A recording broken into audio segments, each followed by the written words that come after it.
We made it. We're here. No one's here, but we're here. We're here. That's good.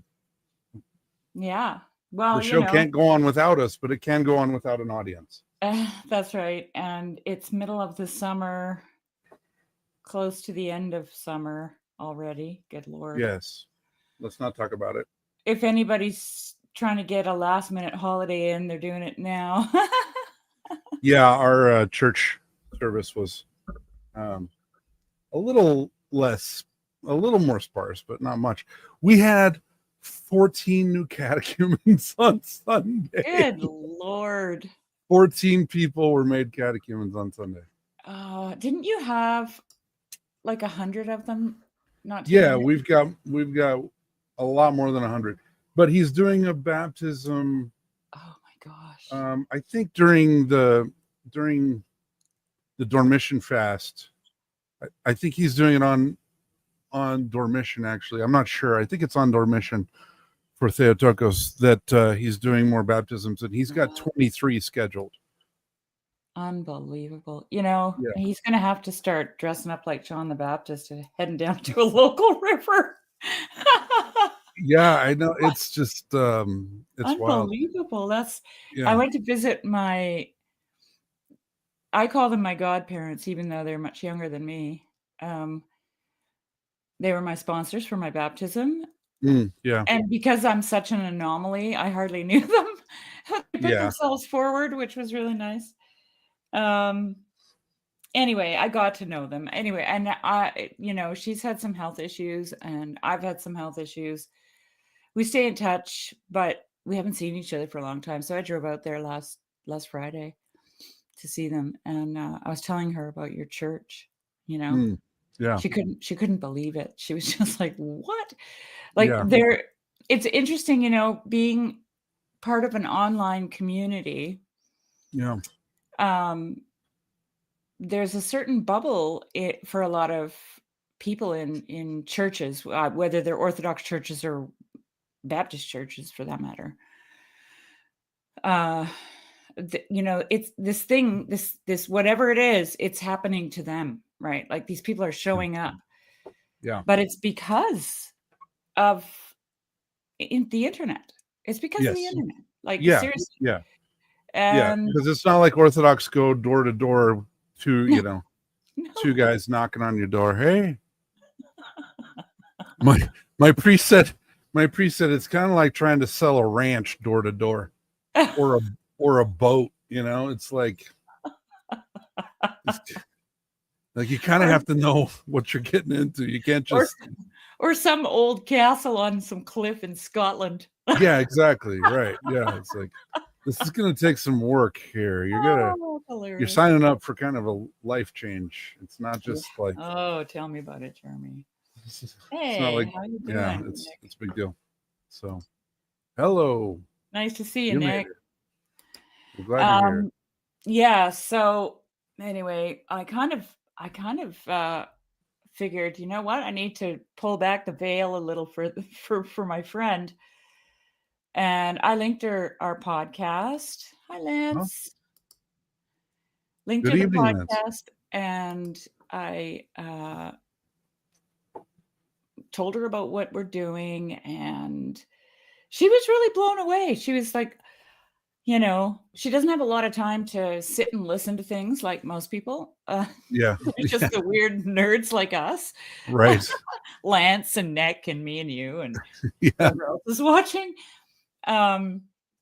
But she's going to dive in, and I think it's going to rock her world. Not us, not me or you, or like not our show.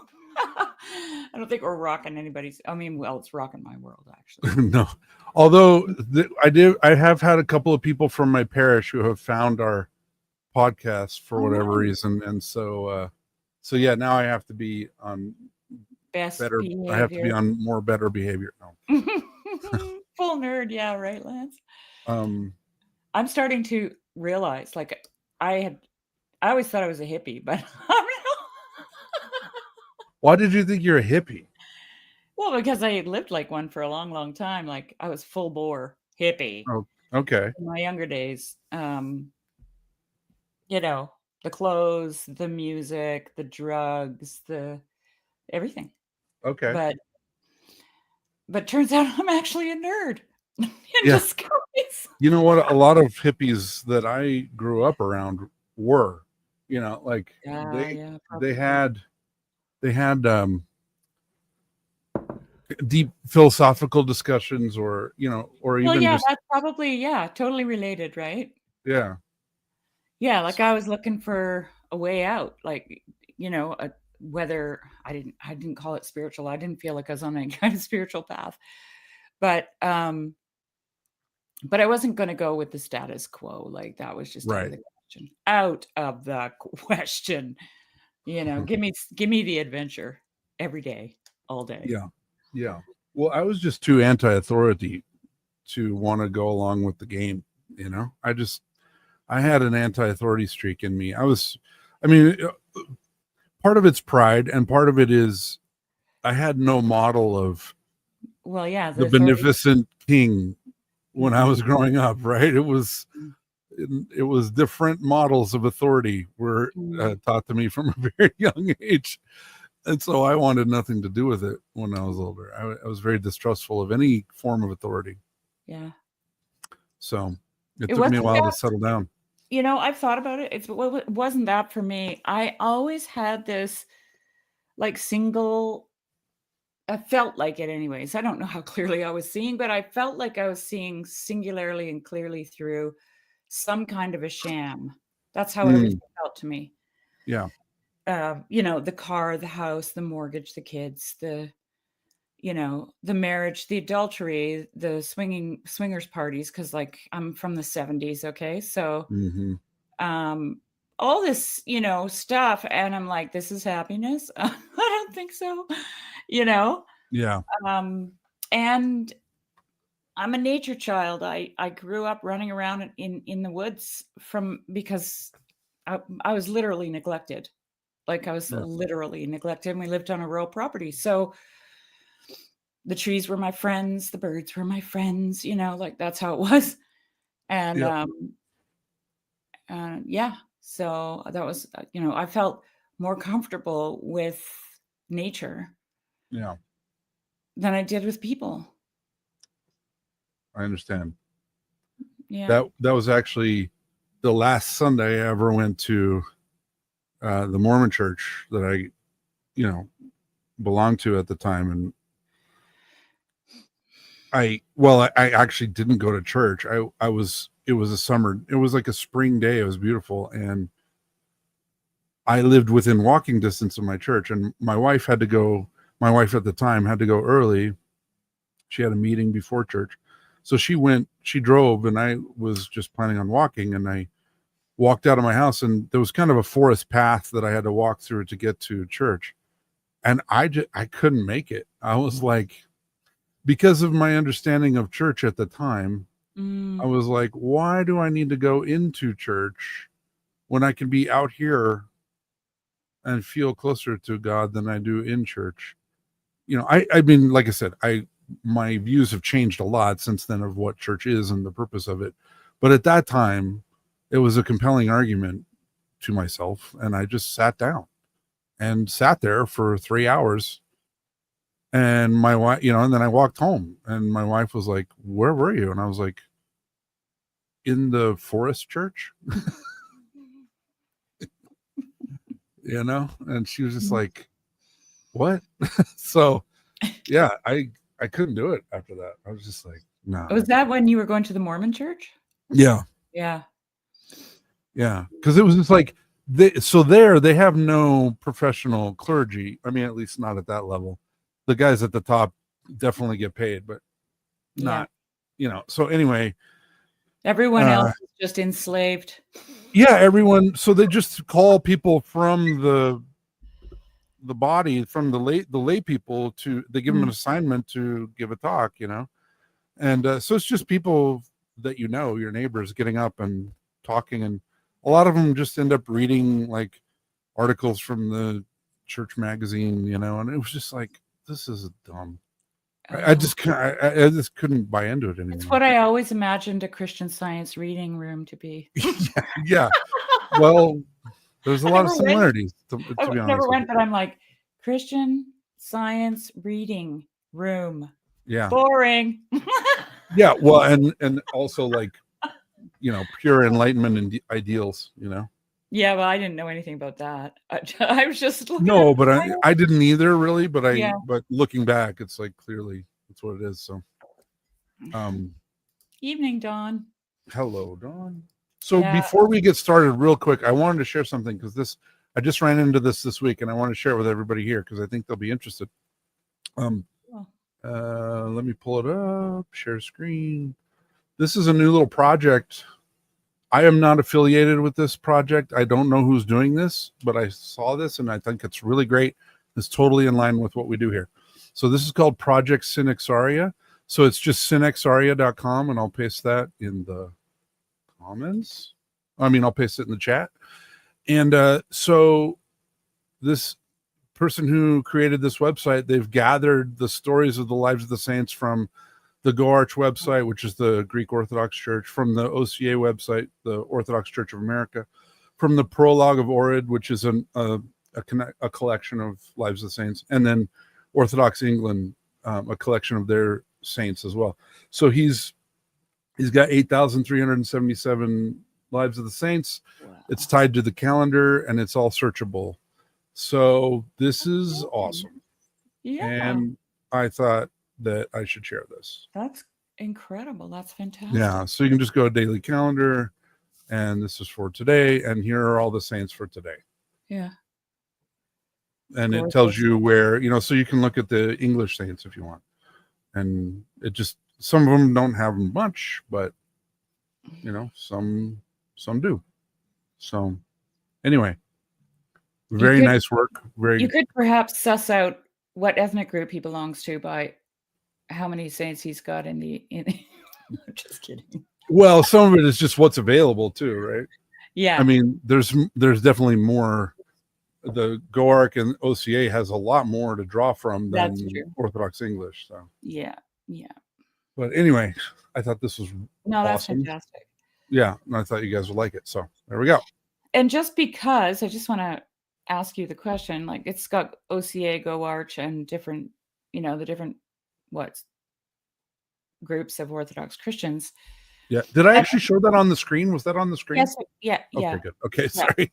So, but that doesn't mean that those are saints only for those churches. I just those are it just came from that collection. Yeah. That's all he's indicating. But yeah, any saint that's recognized by any Orthodox church is recognized by any other Orthodox church, generally speaking. I think there may be an exception to that, but I'm not aware of any. Mm-hmm. So anyway, and I think we're still discovering a lot of the Celtic saints.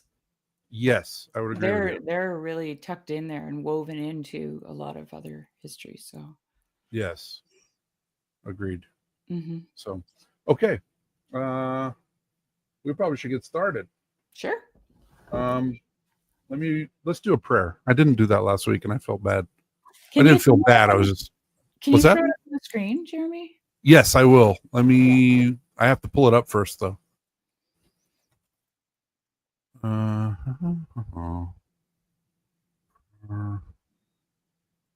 we go. Okay. I have two on here, and I kind of alternate between them. And I did actually I brought my New Testament. So if we come across the 4,000 and the 5,000, I've got the commentary marked out, so we can talk about that too. So, not that one. That one. Chair. Okay. There we go. Whoop. Can we see it? Yep. Yeah. All right. I will read the top one. Illumine our hearts, O Master, who lovest mankind with the pure light of thy divine knowledge. Open the eyes of our mind to the understanding of thy gospel teachings. Implant also in us the fear of thy blessed commandments, that trampling down all carnal desires we may enter upon a spiritual manner of living, both thinking and doing such things as are well pleasing unto thee. For thou art the illumination of our souls and bodies, O Christ our God. And unto thee we ascribe glory, together with thy Father, who is from everlasting, and thine all holy good and life-creating Spirit, now and ever, and unto ages of ages. Amen. Amen. Okay.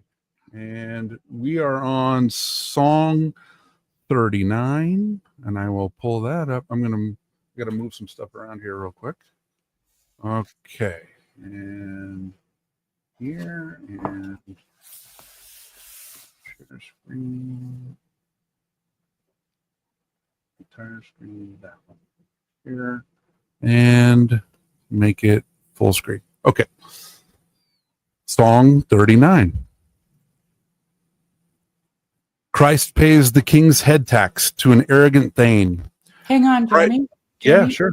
sorry, but you got a little bit of distortion on your mic. Oh, okay. Just a tad. Okay. I think I know why. Is it better?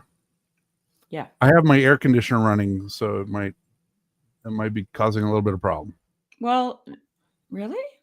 That's weird. Okay. Yeah. Is it better now or no? Yeah, no, it doesn't have that little crunchy sound up in the back. And Okay. behind. Yeah, I had a fan that was blowing like right on the microphone. That was the problem. Okay. Song 39. Christ pays the king's head tax to an arrogant thane. Christ the ruler then went back in his power to Galilee land to visit his relatives and the home of his clan. There he spoke of many things in brilliant images, and the child of God did not conceal from his happy warrior companions the sorrowful tale, but rather told all his good followers openly how the Jewish people would subject him to astounding torture. This made wise men very concerned. Their minds became troubled. Sorrowfulness encircled their hearts. They heard their Lord, the ruler's son, telling in words what he was willing to endure among the people of this clan. Then ruling Christ, the man from Galilee, set out for the Jewish hill fort community of Capernaum. When they arrived, they found an arrogant king's thane there among the people. So the footnote there is the Latin Tatian from Matthew 17:23 simply has, and this is Latin, so I'm not good at Latin, qui di drachma acceptia bant, those who were collecting the half drachma, the half shekel temple tax. The Heliand does not only manages to change the plural to the singular and common tax collectors to a thane, but also changes the unfamiliar Jewish temple tax to an imperial tax paid to Caesar, one the Saxons could familiarly loathe. He said that he was the fully empowered legate of the noble emperor Caesar. And the word there is adal kesur, is difficult to express literally since it means both noble Caesar and noble emperor. In both cases, it is clearly a reminder once again of the Carolingian Empire and enables Saxon identification with this scene to be more realistic. After that, he addressed Simon Peter and said that he had been sent for the purpose of reminding each and every man of the head tax which everyone had to pay as revenue to the imperial court.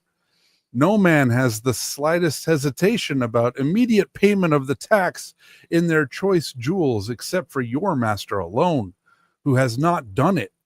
My lord will not like that very much when it is made known at court to him, the noble emperor Caesar. At that, Simon Peter went to tell it to his lord. Ruling Christ was already aware of this in his mind. Not a single word can be concealed from him. He knows every man's thoughts. He then ordered his famous thane, Simon Peter, to cast a hook into the sea. The very first fish that you catch, he said, haul it out of the water and open its mouth. From between its jaws, you will be able to remove gold coins. With them, you will be able to satisfy the man who has come looking for us by paying my taxes and yours. More than in the Bible, this sentence brings Christ and Peter close together by associating them as together in adversity. The addition of the man who has come looking for us is the author's own delightful touch, which makes the incident seem curiously modern. It does, actually. He did not have to say another word or have to give any further orders. The good fisherman, Simon Peter, cast his hook into the waves of the sea, and using both hands hauled up a fish out of the water.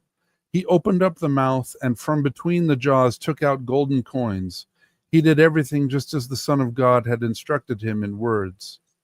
So it was revealed there, through the ruler's great power, how every man should very willingly pay the debts and taxes he is assessed to his worldly lord, and do so gladly. No one should ignore his lord or think poorly of him in his feelings, but rather everyone should be kind and generous in his attitude toward his lord, and serve him humbly. In doing this, a man can carry out the will of God and also have the respect of his worldly lord. The Heliand poet has here expressed what would become another ideal of the High Middle Ages: to achieve a harmony of godliness and worldliness, to deserve the respect of God and King, even while living in a less than perfect Christendom. The author never encourages Saxon rebellion in the Heliand. In the Sermon on the Mount, he eliminated all references to, "I have come to bring a sword to set brother against brother." His sympathies, however, remain with the Saxons, as is gently shown in the first half of this pericope. Christ and Peter being pursued by the emperor's tax-collecting Thane. Instead of rebellion, these hearers as being hounded like Christ, and like Peter, to be mystically associated with Christ.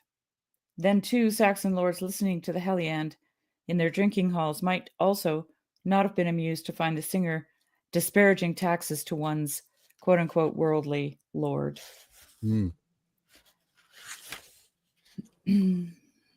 Song 40, Forgiving. The young man with the... Oh, let me make this bigger. That's really good. There we go. Oh, okay. I'm just getting rid of some of the border. Right. Forgiving. The young man with the great treasure hoard. This is what the Holy Christ taught his good followers. If any man does anything sinful against you, then take that warrior aside by yourself and advise him of it in secret, and set him right with words. If he proves himself to be unworthy of this by not listening to you, then take some other good man with you and criticize his grim handiwork to him, saying it in wise words. If after this he does not regret his harm-causing sin, then let other people, many of them, know about his wrongdoing. He will find it easy to begin to regret what he did, to rue it in his mind, when he hears about it from many warriors. People are aware of it and censure him in words for his evil deed. If, however, he still will not deviate from his course and scorns all these people, then let the man go. Treat him like a heath dweller. Hayden in someone who lives out on the heaths, a heathen. Heath originally connoted wasteland and later came to mean the scrub vegetation on it. A heath person is therefore someone who lives away from the farming and fishing communities and is deemed ignorant and backward. Christian urban prejudices made this word for a non-believer in Germanic analogous to pagan in Romance speech. I would just add that even today, people do think of, rural dwellers as a little simple and ignorant, right? As heathens, yeah. I was called a heathen more than once growing up by my parents. Stop acting like a heathen. That was like a common refrain of my childhood.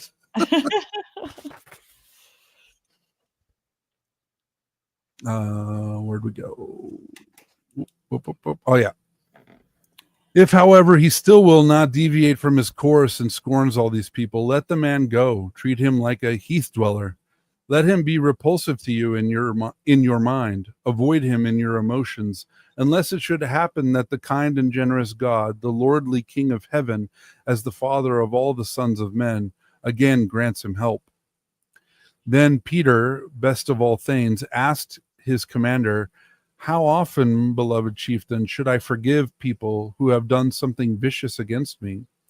Should I forgive the sin of their wicked behavior 7 times before I wreak the vengeance their viciousness deserves?"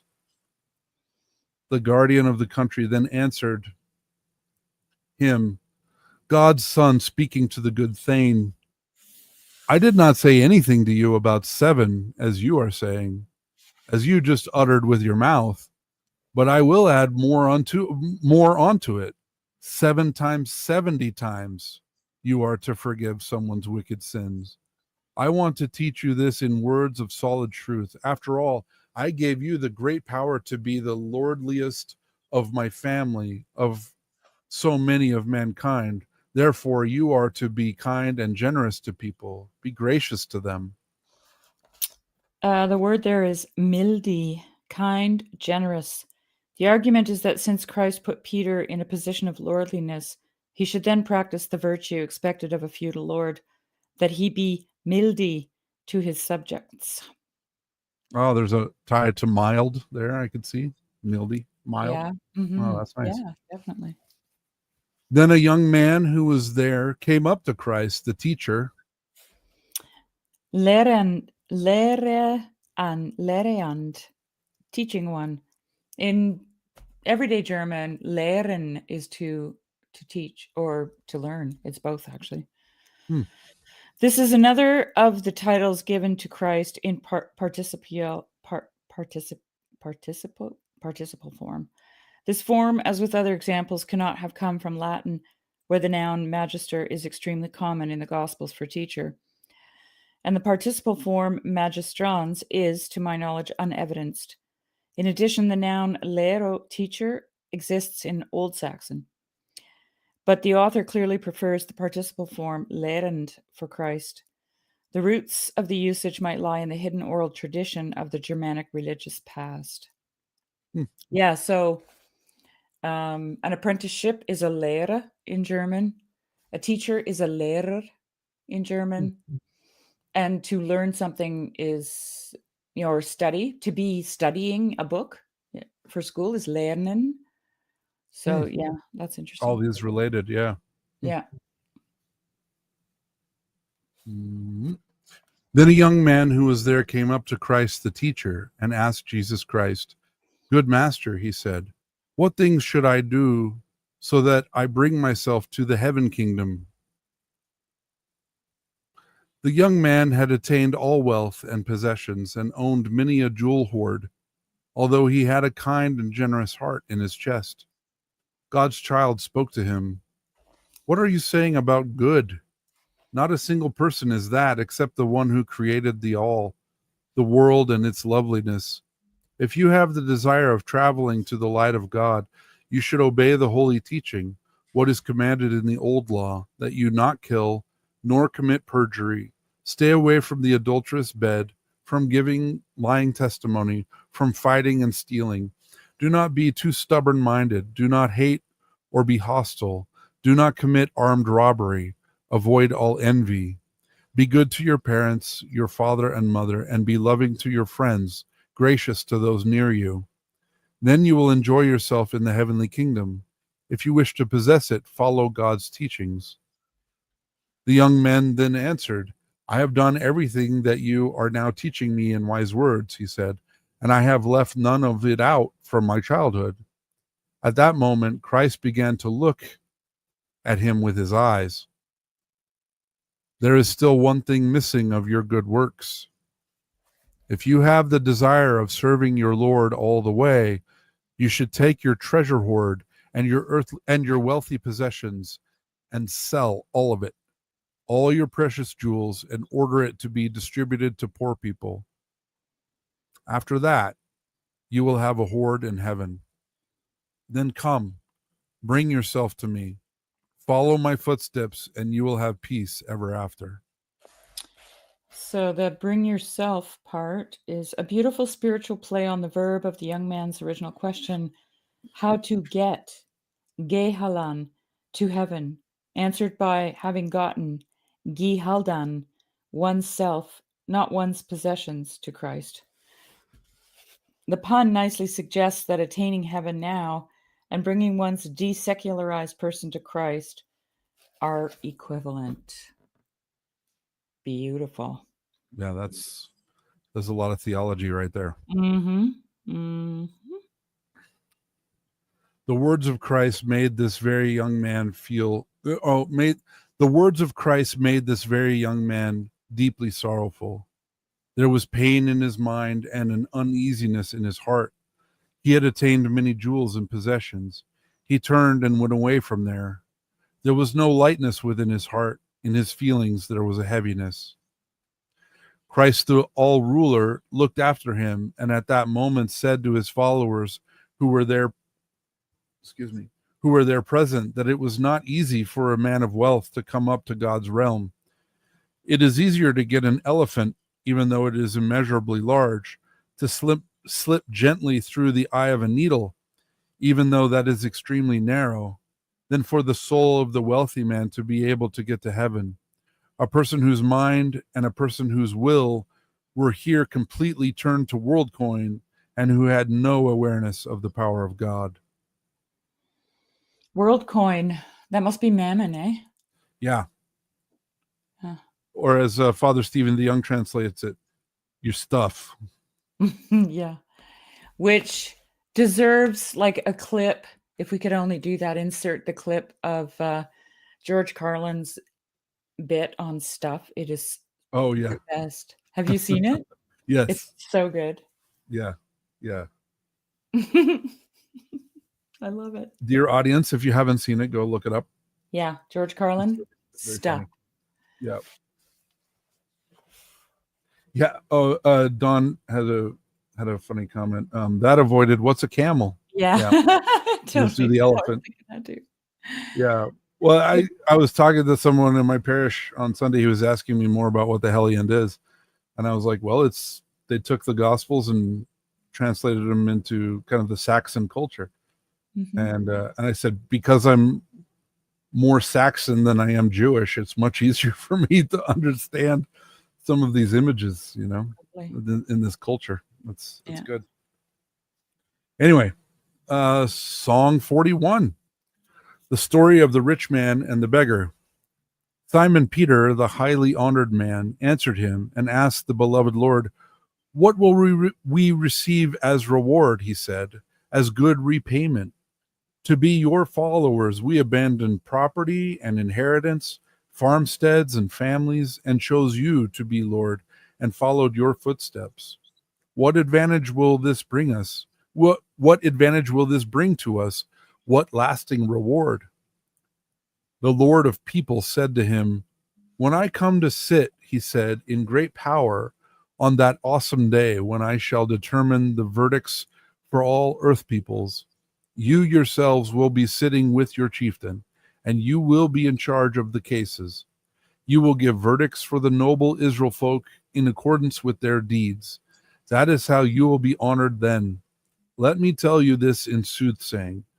Whoever so acts in this world that he leaves his beloved family seat because of love of me, he will receive a repayment here of 10 times tenfold.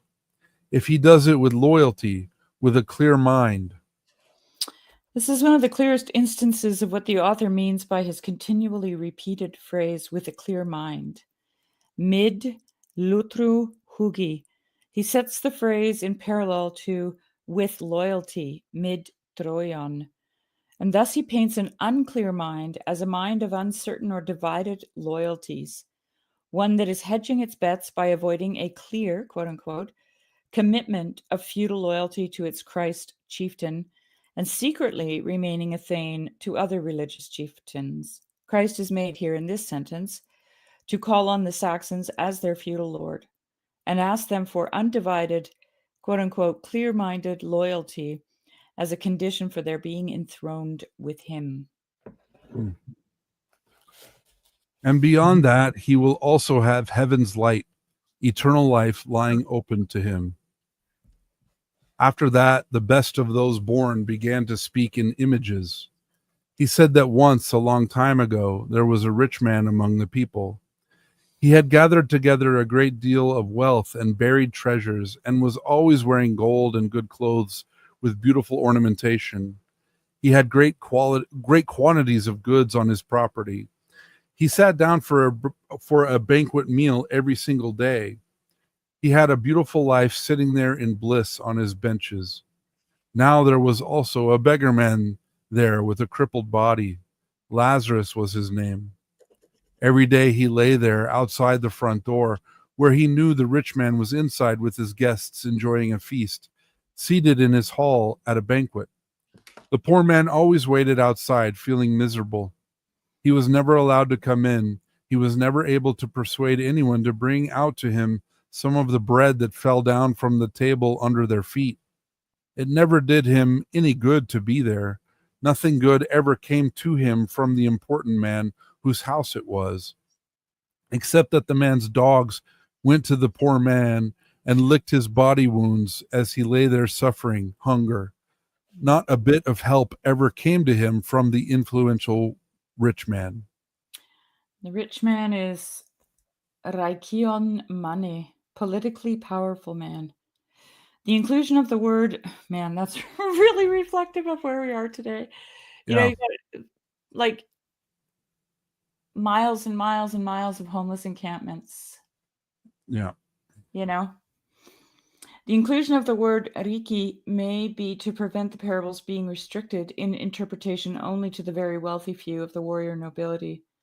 Many thanes who might decline being described as odag, rich, might still feel quite at home being described by the more ambiguous riki, powerful. There's a difference. Yeah. Wealth didn't denote power. That's interesting. Yeah. Just, you know, how it is for us today, I think. Right. Then I have heard it told, the poor man was informed powerfully of the decision of the sovereign fates. Sovereign fates is regon o giskapu. We've heard that word giskapu before. That's yeah. The sovereign ones, doings, workings, decisions. The fates decide on and cause the moment of death. In the world of the Heliand, terminal illness does not cause death, but merely informs the man that their decision has been made. Wow. This is the text of the London manuscript. I'm going to be thinking about that statement. Just say. Yeah. That is good. That is really interesting. Yeah. Then the decisions of fate came also to the rich man. Oh, sorry, I got to go back. Then I have heard it told, the poor man was informed powerfully of the decisions of the sovereign fates of his end day by a very severe sickness. He was to give up the comings and goings of men. God's angels received his life spirit and led it away from there so that they could place the poor man's soul on Abraham's lap. There, from now on, he would always be happy. Then the decisions of fate came also to the rich man. You want to just go read that whole sentence? Sure. Then the decisions of fate came also to the rich man, the fateful moment when he left his light behind. So fate is regano, oh no, urda giskapu, fate's workings, decisions, doings. Putting such pre-Christian expressions into the mouth of Christ as he tells a story makes them far less pagan and threatening, and serves to reassure the Saxons that at the very least in story, there is a Christ-acknowledged place for fate and time in his worldview.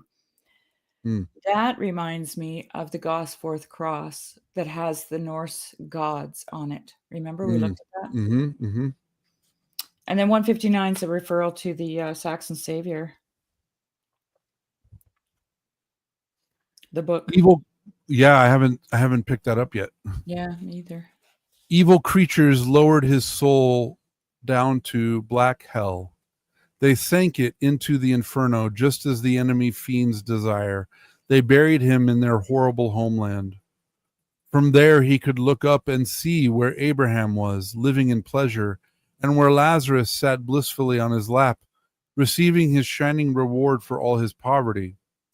The rich man lying hot in hell called up to Abraham from down there. Father Abraham, he said, I desperately need you to be kind and generous to me in your feelings.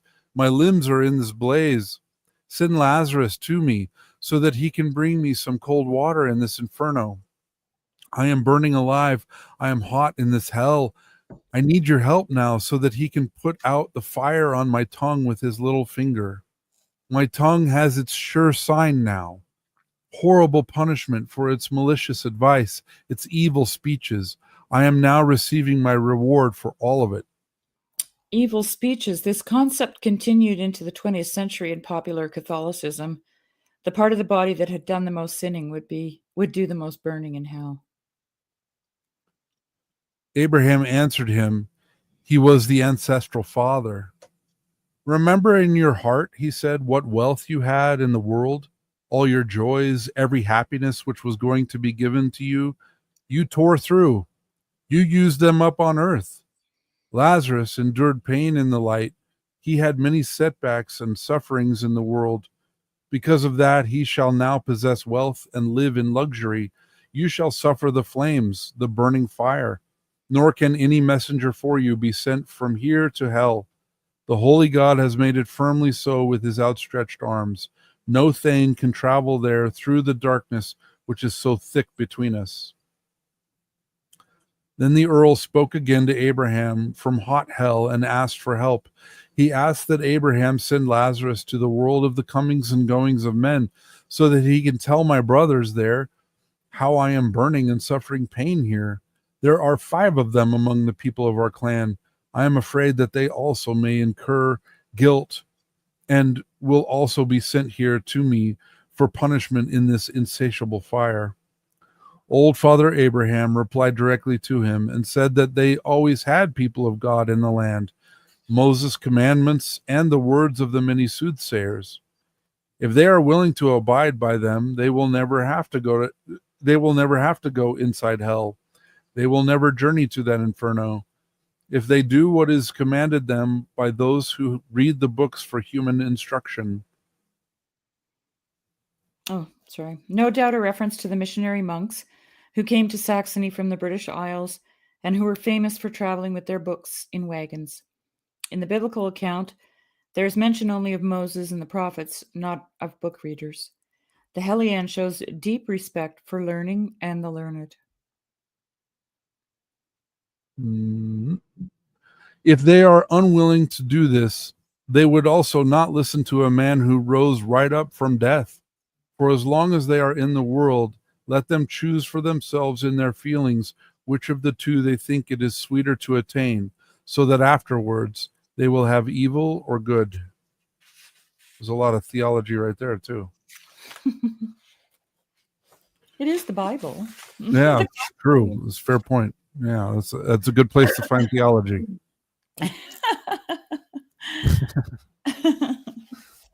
Song 42. The story of the workers who came late to the vineyard. The best person of all who have been born taught the people in light-filled words. The mighty chieftain spoke to mankind in many images. He said that a good man began in the morning to gather men. He was the head of a household and promised the men very handsome pay as wages. He said that he would give every one of them a silver piece. Many men assembled at his vineyard, and he assigned them their work early in the morning. Some also arrived later in the morning. Some came to work at noon. Some came there at noon. Oh, at none. Sorry, that was the 9th hour of the long summer day, or about 3 p.m. Yeah, it says that down there. Yeah. Yeah, in ecclesiastical usage, 3 p.m. was one of the monastic canonical hours, one of the ancient Roman hours. It may seem unusual to find a monastic expression in the Heliand, but it is consistent with the author's style. In the following sentence, the Germanic equivalent, or in this case, definition or explanation, is given in parallel. Some also arrived later in the morning. Some came to work at noon, and some came there at none. That was the 9th hour of the long summer day. Some came even later at the 11th hour. Then evening arrived, and the sun went to rest. Then this chieftain of earls commanded his supervisors that each of the men should be paid his wages for the hard work. He instructed them first to pay the people who had arrived last for work, and in his words ordered that the men who had arrived first, willing to work, should be given all their money at the end. These men were quite convinced that more pay would be given to them because of their hard work, but then everyone was given the same. That made all the men hostile and angry who had arrived first.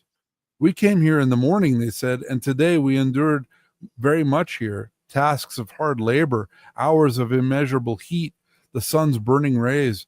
Now you are giving us no more money than you give the others who were only here for a while working for you. The head of the house had his answer ready. He said that he had never promised them any more pay than that for their work. Any more pay than that for their work. Listen, he said, I have the right to give all of you equal pay in return for the value of your work. So that word right there is Gewalt, authority, power. Christ the ruler, however, meant something more when he spoke to the human race in his words about the vineyard and how the earls came to work there at different times. This is how the sons of mankind go from this world to the great light, to God's meadow. Some begin soon in their childhood to get themselves ready. They have the spirit of the chosen, goodwill. They avoid the affairs of the world and do not pursue its delights, and their bodies cannot lure them into immorality. They learn wisdom, God's law. They pay no attention to the will of the hostile evil ones, and they continue to behave thus while they are in the world, alive in this light, until the evening of their lifetimes comes to them. Then they set off on the road that leads upward. There, all their hard work will be rewarded, paid back with good in God's kingdom. This is what is meant by the earls who started working hard in the vineyard early in the morning and who stayed at it continually until evening. Some also came at mid-morning. They were late and had wasted the morning hours of the workday. Many fools do this, crazy people. In their youth, they enjoy chasing after many things. They learn disrespectful and nasty speech and many dirty words until their time of childhood passes away. After their youth, God's favor happily admonishes them in their hearts, and they then turn for the better in words and works and lead their lives in this manner until their years come to an end. They will be rewarded in God's kingdom for all their good works. Some men abandon their wickedness, their serious sins, in midlife. They turn to happier things and by God's power begin to do good works. They correct their malicious language and feel regret in their minds for their bitter actions. Help comes to them from God so that they can keep their faith as long as their lives last.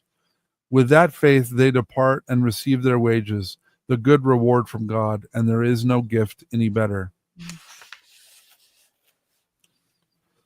Some begin still later on, when they have become more aged, when their lifetimes are almost over. Then their evil deeds begin to be hateful to them in this world as God's teachings talk to them in their feelings. They become more kind and generous in their attitudes. They proceed on to the end in goodness and receive repayment, the high kingdom of heaven, when they depart from here. They receive the same wages as the ones who came to work in the vineyard at noon, at the 9th hour of the day. Some get to be so very old that they do not want to correct their sins, but instead add on every possible evil to them until their evening comes near and their lifetimes and pleasures are worn out. Then they begin to dread the punishment.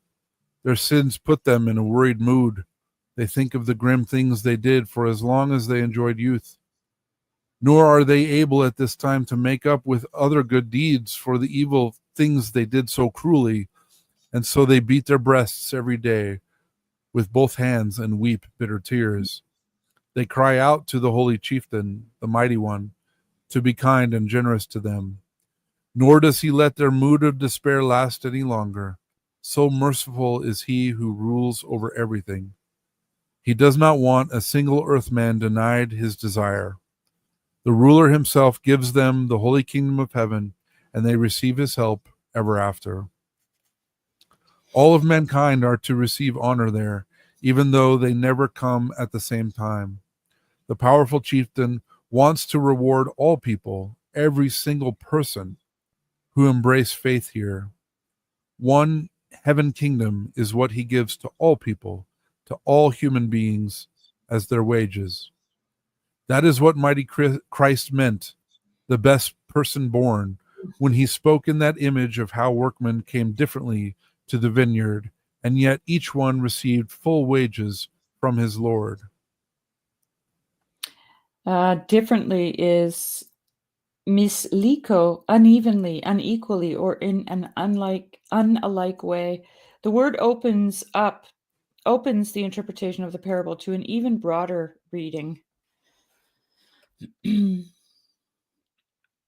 So also shall the sons of men receive the same wages from God, the loveliest of rewards, even though some of them come late.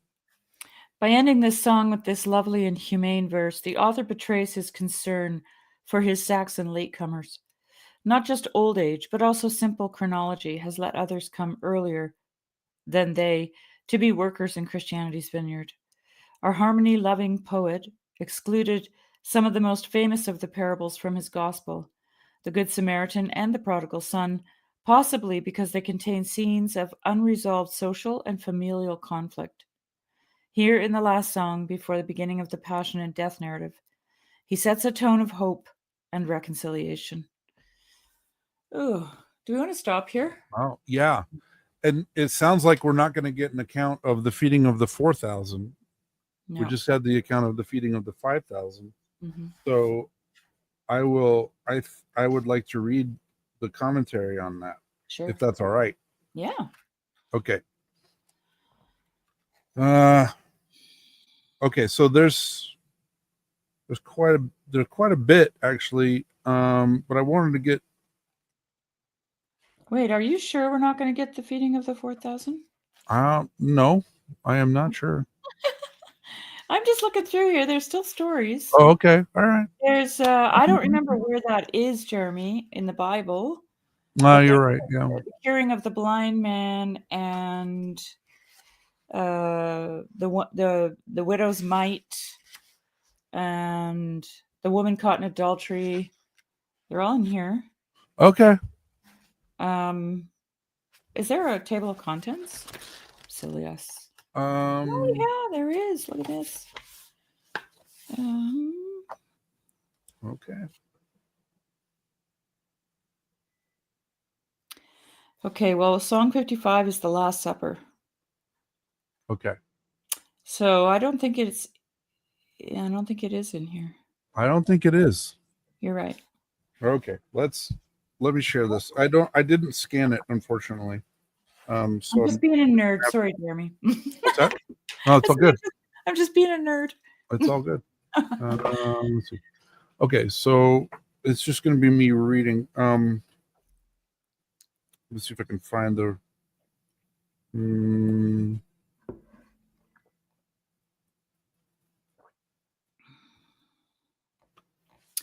Lance, are you still distracted by your apokatastasis debate, or are you listening to the Heliand? Okay, so I'll read. Oh man, I'm sorry. There's several different things they're talking about. Like they're talking about why there was the 5 loaves and the 2, and then the 7 loaves and what all that's meant.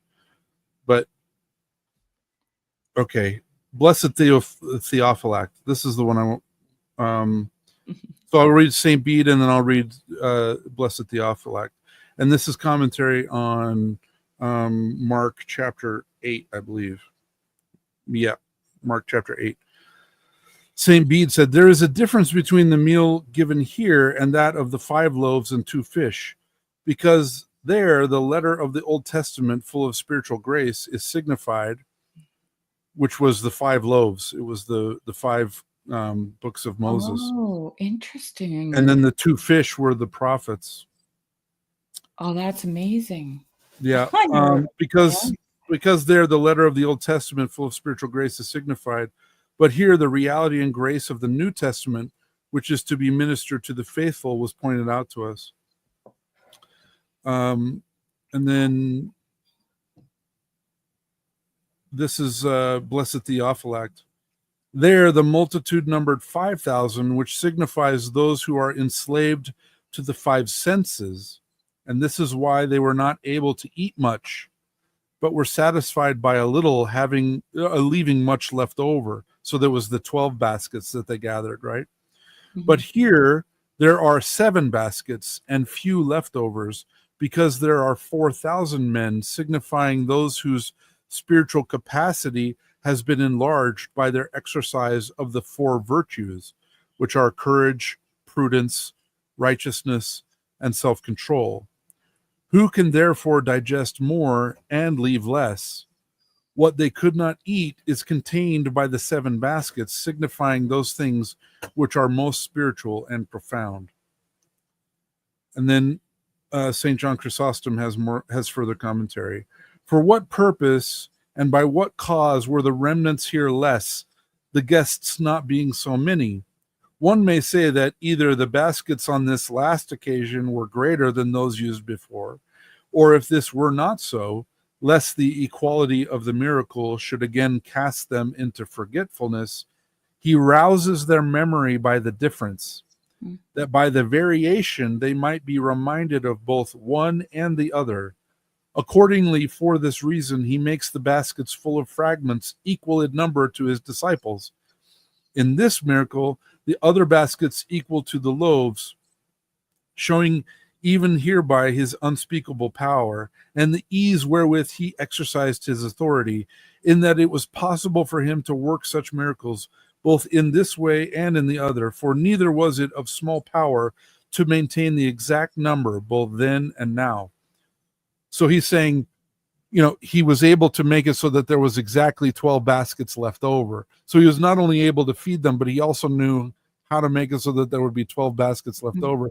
And in this time, not only did he feed the 4,000, but he made it so that there would be 7 baskets left over, just to show how in control he was of everything and how he knew everything that's going on. But there was another, hold on.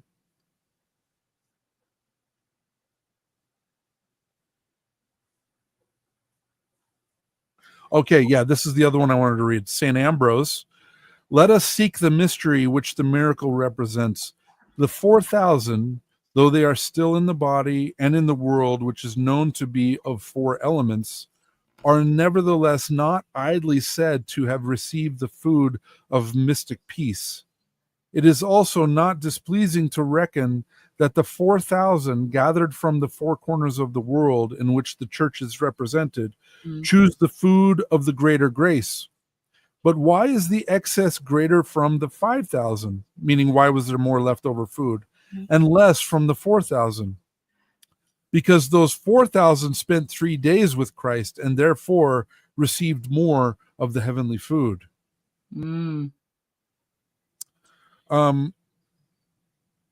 There was one other point, I think it was a little earlier in the commentary, where, I'll read one other passage and then I'll be done. So this is St. Bede, again commentating on Mark chapter 8. In the former feeding of the multitude from 5 loaves, the people reclined upon the grass. Now that they are to be nourished from the 7 loaves, they are commanded to recline on the ground. For in the scriptures of the law, we are commanded to restrain and to tread down the desires of the flesh. For, all flesh is grass, and all the glory of man as the flower of grass, which is a quote from Isaiah. Right. But in the New Testament, we are commanded to forsake all of our temporal goods and even the world itself. For there, where they sat on grass, the sublimity of Christ is obscured by carnal hope and desire, because of carnal men and the earthly Jerusalem. Here, however, putting away all carnal desiring, and with no grass intervening, the solidarity of the mount thereof, as the foundation of our enduring hope, is the sustenance of the guests of the New Testament. Can you read that last sentence again? Yes. For there, where they sat on grass, the sublimity of Christ is obstructed by carnal hope and desire, because of carnal men and the earthly Jerusalem. Here, however, putting away all carnal desiring, and with no grass intervening, the solidarity of the mount itself, as the foundation of our enduring hope, is the sustenance of the guests of the New Testament. Okay. So the other one had a field of grass that they were sitting on, and he was saying the grass is representing our fleshly desires. He said in this one, there's no grass. They're just sitting on the ground on the mountain itself. Mm-hmm. And so it's more food. And then they were able to, because they also fasted for 3 days, they were more prepared to be able to receive more of the teachings of Christ. Yeah. And there was another place where like the 5,000 were in Jewish territory, and now he's in Samaritan territory, and they're more hungry. They're more hungry for the word of God. Oh, interesting. That wasn't in any of the commentaries I read, but it is in one of the commentaries. That's fantastic, Jeremy. So, yeah, I just wanted to share this to share that, like, you know, I know a lot of people talk about like the plain reading of scripture and stuff, but like we're so far removed from the culture of that time. Totally. That we have the commentary of the early church fathers who were much more familiar with that culture, and they're able to like open this up for us and share things like I would have associated the 5,000 with the five senses. Well, they didn't even come from a literal culture. Right. Like that's not how people wrote things down. Right. Okay? It's only since we got, smarter, materialistic, enlightened, all the rest of it, that we think that it's just this. It's just what we see here. Yeah, it's just a newspaper article. But especially sacred texts were never literal. Never. Never, ever. I had a couple of comments I just wanted to make on the Heliand readings. Sure. Nothing over the top, but I just wanted to draw attention because of my wanderings in the Sermon on the Mount. Oh, yes. I wanted to draw attention to the number of times he says kind and generous in the Heliand. Two examples are in the Song 40, forgiving the young man with the great treasure hoard. After all, I gave you the great power to be the lordliest of my family, of so many of mankind. Therefore, you are to be kind and generous to people. Be gracious to them. And then the young man says, good master, what things should I do to bring myself to the heaven kingdom? This young man had attained all wealth and had many a jewel hoard, although he had a kind and generous heart in his chest. And then there's other ones. I just didn't underline them in here. So I just wanted to draw attention to that because the author himself draws attention to that. He, in the Sermon on the Mount, it was a spirit of generosity that he used to describe someone who does the will of God. If you're doing the will of God, you have a spirit of generosity. I mean, if you think about that, yeah, it's a kenotic thing, right? To give of yourself, right? To give. Yes. Yeah. It's an outward move. It's an outward movement. It's an outward flowing of. So there's that. I just wanted to mention it, and then the other thing I noticed. He was describing the rich man. He had gathered together a great deal of wealth and buried treasure, and was always wearing gold and good clothes with his beautiful ornamentation. He had great quantities of goods on his property. He sat down for a banquet meal every single day. I thought, how many of us live that life? Yeah, I had the same thought. Like, right? I have a all you can eat meal. I have all you can eat meals every meal. It's awful. Yeah. Yeah. By the way, guys, I put the link in the chat if anybody wants to join us. We would love to have you. Yeah, it would be great. Share some thoughts.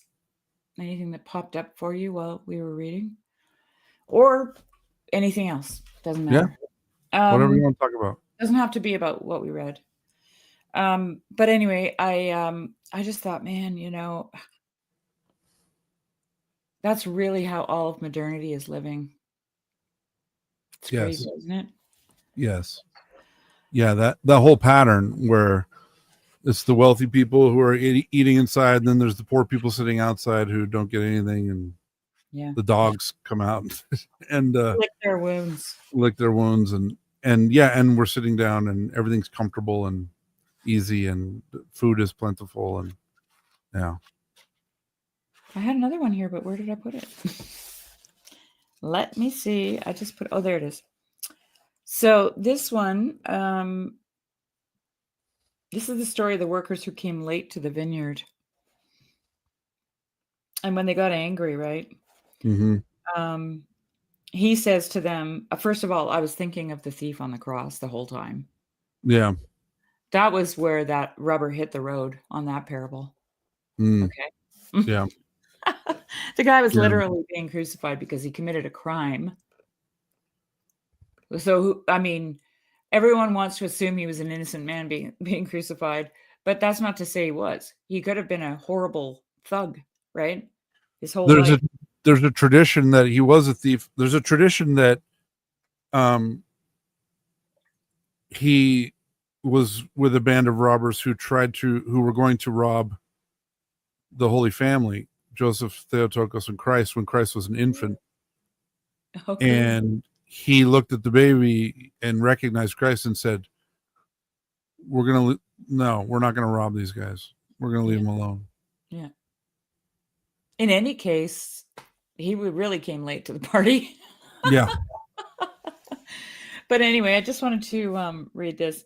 So then the master says to these enraged workers, listen, he said, I have the right to give all of you equal pay in return for the value of your work.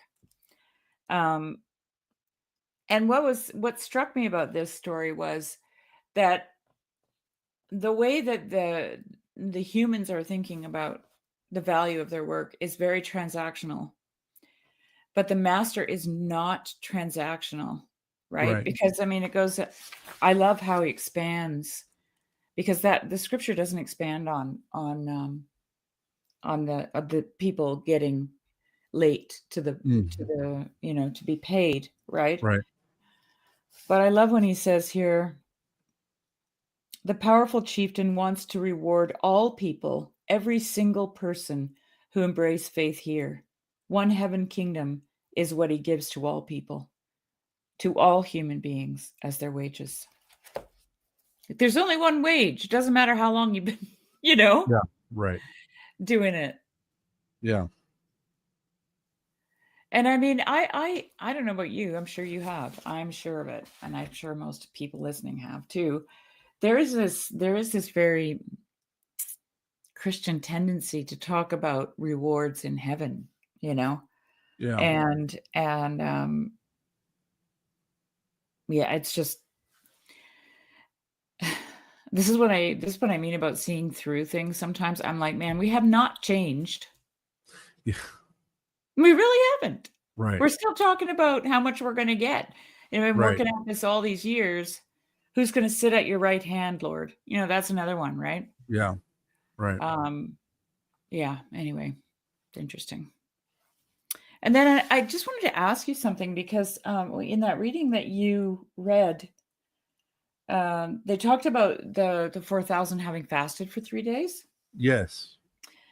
And I, for some reason this week, that the phrase 3 days, and especially in regards to the resurrection, I thought, what is this 3 days thing? This is interesting to me. Because for me, I was talking to a friend about this, actually. That's why it came up, because I was thinking about my own life, like how I've always kind of described myself as a slow learner, because I think, I have some kind of moment of, a turning in my mind, but I don't really get there right away. Yeah. And so the phrase "in 3 days" came to my mind when I was talking about this. with my friend. Hmm. And I'm like, in 3 days, like, this is like the passage of time, right? It's not an immediate, like, we expect, because we're transactional, actually, I think, we expect this immediate, oh, I've had a realization now, everything's going to be different, but we all know that's not true. Right.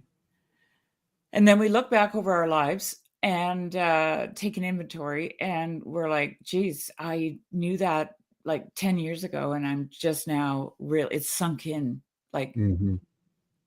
Yeah. And I'm really, like, I'm just curious if the church fathers have ever talked about the phrase "in 3 days," because it came to me today. I just was like, that occurs quite a bit. That's a good question. I will take a note of it and do some research for you Okay. on that, because I've got some resources for that. So I will look into that. Yeah. Because here's the thing, Jeremy, what we're promised is becoming. Yeah. To me, that's what the parable of the vineyard workers is about. Right? It doesn't matter. Yeah. It doesn't matter how you get there. Like, to them, how do I put this? To them, the when you get there is the most important. And Yes. to Christ, the how you get there. So, and that how for us as finite creatures is through time. Right. Okay. So even in reference to the resurrection, Christ goes down to hell, right? And on the third day, he's resurrected. So Yes. there's also there's an ascent, there's this descent and ascent. And anyway, my mind's just been turning all that around. Yes. There's the 3 days. I mean, Jonah was in the whale 3 days, Yeah. which was the type of Christ being in the tomb for 3 days. And then, there's and then there's ties in the Old Testament as well, like on the third day, right? That keeps coming to mind, and I can't think of examples, but there's got to be a commentary on that, because here's the thing. The reason I thought of it, it was like I was getting kind of frustrated with myself. I'm like, how come it takes me so freaking long? Yeah. Oh, here's an example too, where Moses wanted to take all of Egypt and said, hey, we want to go worship, we want to go make a sacrifice. And Pharaoh was like, no. But anyway, they finally negotiated, and he was allowed to go into the wilderness for 3 days. He went 3 days of journey to make the sacrifice, and then came back. Mm-hmm. Right. He wanted to just leave, and Pharaoh was like, no, you can't. Yeah. So that was another part where it was like, yeah, there's all kinds of ties to it. I'm sure that I can find some references. I will see what I can find. Cool. Yeah, let's see. I have a timer going on my dinner upstairs, and I have to go shut it off and check it. Okay. I'll be right back. Sounds good. Okay, sounds good. There might be commentary over here. No, there's not. Okay, I'll look later for commentary. Well, now that Sherry's gone, and we were talking about 3 days, and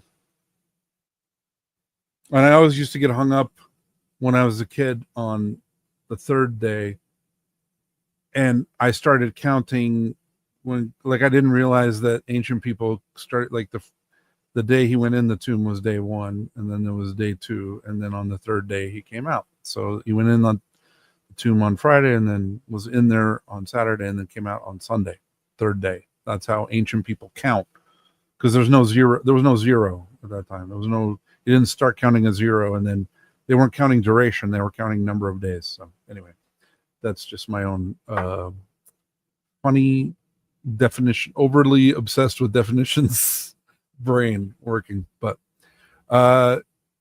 if anyone would like to join us, we would love to have you. Come on in. The links in the chat. Sherry had to run and take care of her food, and I don't know what I'm supposed to talk about while she's gone. She doesn't give me any warning, and she just throws me out to the dogs. Not that you guys are dogs, but I don't know what to share.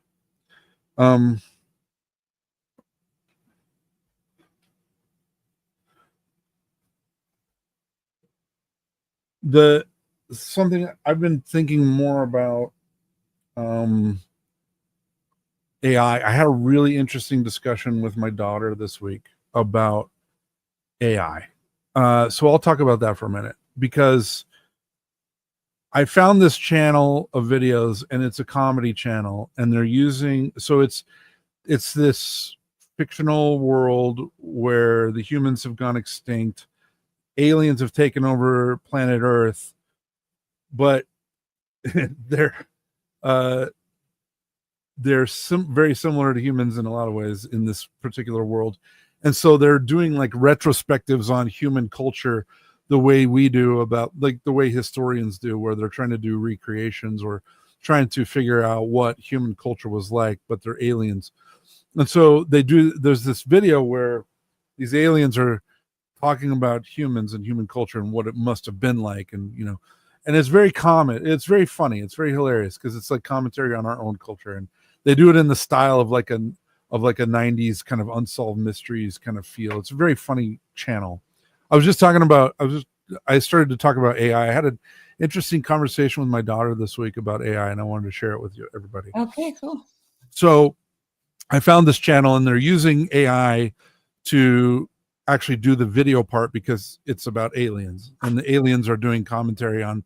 So you missed the first part where in this little fictional world that this channel's created, humans have gone extinct, and there's aliens that have taken over the planet, and they're doing like a retrospective on what human culture must have been like, because they find our artifacts and they find our books and stuff like that. So it's kind of funny, because they're talking about, it was like they do a lot of like funny puns, where it was like, marriage was an ancient trap where they would trap two people together, and then they would torture each other by not being able to know what to watch for the rest of their lives. Right? They couldn't agree on it. And then it was like, and the ritual was like, they would walk down a grocery aisle, and at the end of the aisle there was a Prius there that would declare them man and wife. It was hilarious, right? It's very funny. Yeah. So anyway, whoever's writing it's very clever, and I was really enjoying it. And my daughter is really upset about it at the time. She was really upset, because she was like, Dad, she's like, well, first I sent it to her. She's like, I can't get over it. The makeup they're using is gross. I'm like, well, it's not makeup. She's like, what? I said, it's AI video. She's like, what? And she's like, she feels betrayed, right? Because I was pretty heavy. What are you trying to do to her? So she goes, well, I'm not gonna watch that. It's AI. What are you doing, Dad? And I was like, look, this is another medium for storytelling. I'm like, the story is not generated by AI. It's clearly not, because it's funny. Yeah. And AI is not funny. All right. I said he's just using this as a tool to illustrate his stories. Yeah. Because and she's like, well, he could have made it with his friends. They could have got together and made makeup. And I was like, okay, fair. Maybe he could have done that. I said, but he's also made it clear that he has a job, like he has a career. This is a side gig, and he wants to tell these stories, and he's found a medium to tell his stories. And she's like, but it's AI. And I was like, the AI stole from all the people. I'm like, yes, okay, you're right. And I do agree that, like, I don't completely agree with the argument that like all art is just repurposed from older art. I don't agree with that. However, there is some art that is, right? Like if you take a DJ who samples different music and he slows it down and he puts it together and he makes a new song, it's literally made from parts of old songs, but it's a new thing. It's given a new name. Right? And I said, and he's generating this, like he's making the story, he's writing the story. It's not just generated from AI, and he's just like, it's not just all AI slop. He's using AI as a tool, as a medium for telling a story. And I said, and it's one of the very few things I've seen in the last 5 years that made me laugh, because comedy is all but dead. I said, it's just hilarious. And she was just, and we talked for a long time, and she was making some really good points about, and what it came down to, because she was like saying, well, because she's an artist. My daughter is a very skilled and talented artist, and she's put a lot of time and effort into being an artist. And she's like, this just makes it feels like it's cheapening art, because it's making it so approachable for people who don't have an art background. Right. To be able to make this art. And I was like, I see your point totally. And I said, but he's not trying to make a painting that goes on your wall. He's not using AI to generate a painting and then saying, look what an artist I am. He's using AI as a medium for storytelling. And I feel like that's different. And she's like, yeah, she's like, I'm just trying to gatekeep art. And I said, I get it. Like, I don't, I said, but this is the same, for me, this is the same discussion as when photography hit the scene. It is. And the whole what is art conversation gets blown up again for another generation or two. Yeah. I mean, I can see both of your points of view. Like, I can see that she would want to gatekeep art. Yeah. And I agree with her. Yeah. But he's not an artist. He's a storyteller. Yes. So it's like, was The Simpsons good art? Was Futurama good art? I don't think so. I mean, not I think particularly. No, I mean, if you were an animator, I mean, it served its purpose. It was art for the thing that it was, right? Right. But I wouldn't call it something like, I wouldn't hang a picture of Homer Simpson on my wall. Right. Exactly. Right. Okay. So, I mean, yeah, it's interesting. It is interesting. I just posted the channel in the chat for anyone who's curious. Okay. If you want to know what my sense of humor is, this is my sense of humor. It's satire and parody. That's what I do. Like, that's where I live. That's my sense of humor, is in satire. It used to be very much in sarcasm, and I try not to be sarcastic anymore. I am a little bit. I haven't repented of that completely, but satire and parody, that is my sense of humor. And this one is like I said, it feels like the videos feel like those shows in the 90s, like Unsolved Mysteries, or like those cold case files, or the forensic files. It very much has that kind of feel of like those mock documentary shows.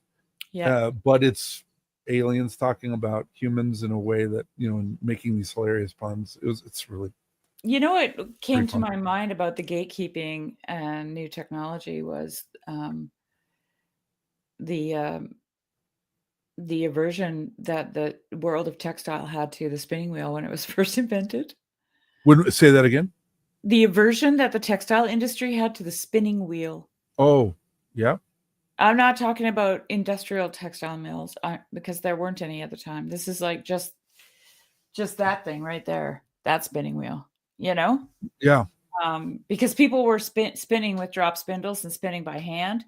Oh, okay. And it was thought that the quality of the material would be inferior, because not all of it was passing through your hands, right? It goes from your hand to the wheel. And okay. It's, this is your quality. Right. Right. Yeah. So, but of course, that's just ridiculous. It's just stupid. But that's what they thought. And probably because some of the quote unquote inventions that were made at the time just didn't really pump out anything decent. you Yeah, know? that's the thing too, right? There's a Yeah, refinement over time. yeah, yeah. Yeah. So, yeah, it's interesting. People are one of the things I notice about human beings is that change makes them very nervous. Yes. And if you think about us as a primitive, and I say that with a lot of disdain, because I don't think human beings have really changed that much. Right. Um, but if you think about us thousands of years ago, right? Change was equivalent to death, Yeah. right? Because of the fact that whatever happens next is unfamiliar. So, like if you move camp, now you're in a place where you're not familiar with the landscape. Your kid could fall off a cliff. You don't know what kind of wildlife lives there. You don't know if there's another tribe across the mountains that makes regular Right. trips over. You don't know anything, right? Don't know It's which all plants you should eat or which plants you shouldn't eat. right, right. Yeah. You don't know what the weather's like. You don't, Right. And so any kind of changes are very risky Yeah. for the health of your whole community. You know what's coming up for me is the whole meaning of the word nostalgia. Okay, this is we talked about this before, but I'm going to bring Yeah, it up again. let's hear it. Um, and I don't know if it'll come across in this one. Oh, yeah, it does.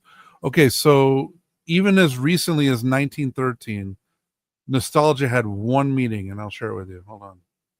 And it's not what you're thinking.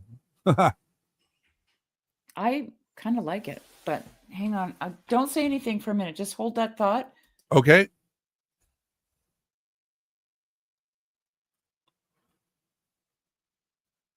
Sherry had to step away and go slaughter a cow or maybe a chicken or chase off a coyote or a wolf because she lives in the wilderness. Well, no, she lives kind of in the wilderness. She lives in the woods, Canada. I live in the suburbs, which is a different form of wilderness.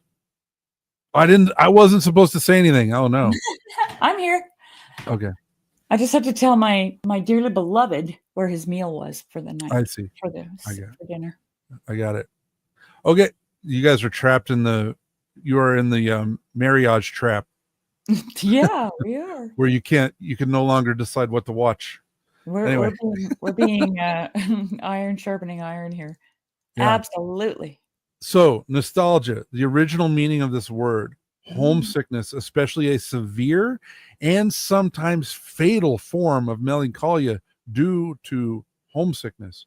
This is the modern disease. When people, what you're talking about, when you move from your roots, when you move from the familiar Mhm. into the unfamiliar, this is what fills your mind. And what happened over time, this definition changed because Mhm. the newspapers began basically a propaganda campaign to mock people Who got who felt homesick? this way. The people who were moving to America, they were like, no, no, this is modern, this is cosmopolitan, we don't have that here. And so this was associated with what you were talking about earlier, the heathens, the rubes, the The peasantry. simpleton. The Yeah, the simpleton. simpletons, right? Who they were trying to show that modern man has no roots because home is where the heart is. Yeah. And home is where you sleep at night, right? Mhm. It's like all of that was just That's propaganda, really good, yeah. and Linking people were dying yeah. of depression, sorrow. They'd stop eating. Well, here's the thing. I just wanna Dave says here, the greatest and most primal fear of humanity is the fear of the unknown, and the greatest unknown is the future being different from the past because change is always uncertain. Exactly. Yes, agreed. I'm with Sherry. Humans haven't changed at all. Thanks, Dave. There's no change in human nature from the first humans until now. We're just as good, just as evil, just as afraid. Yeah. It's all snakes and dragons, for Yeah. us. Right? But um, I wanted to point out that the Swiss word for homesickness is Heimweh. And, just the fact that you brought this up is really interesting to me because the word for home is Heim and the word for pain is weh. Mm. So when you say das tut mir weh, that's hurting me. It could be Mm. physically and it could be emotionally, right? And it could be both at the same time, emotionally and Yeah. physically, you know. Yeah. Weh is to is pain that's that you're feeling. And recently I watched a 2-hour symposium, what do they call themselves? The Galileo Institute or something, on Ian McGilchrist's channel. Mm. And they were talking about AI. And one of the guys was a German scientist, and he said that humans are not thinking animals, they are feeling animals. Okay. And I was like, Right.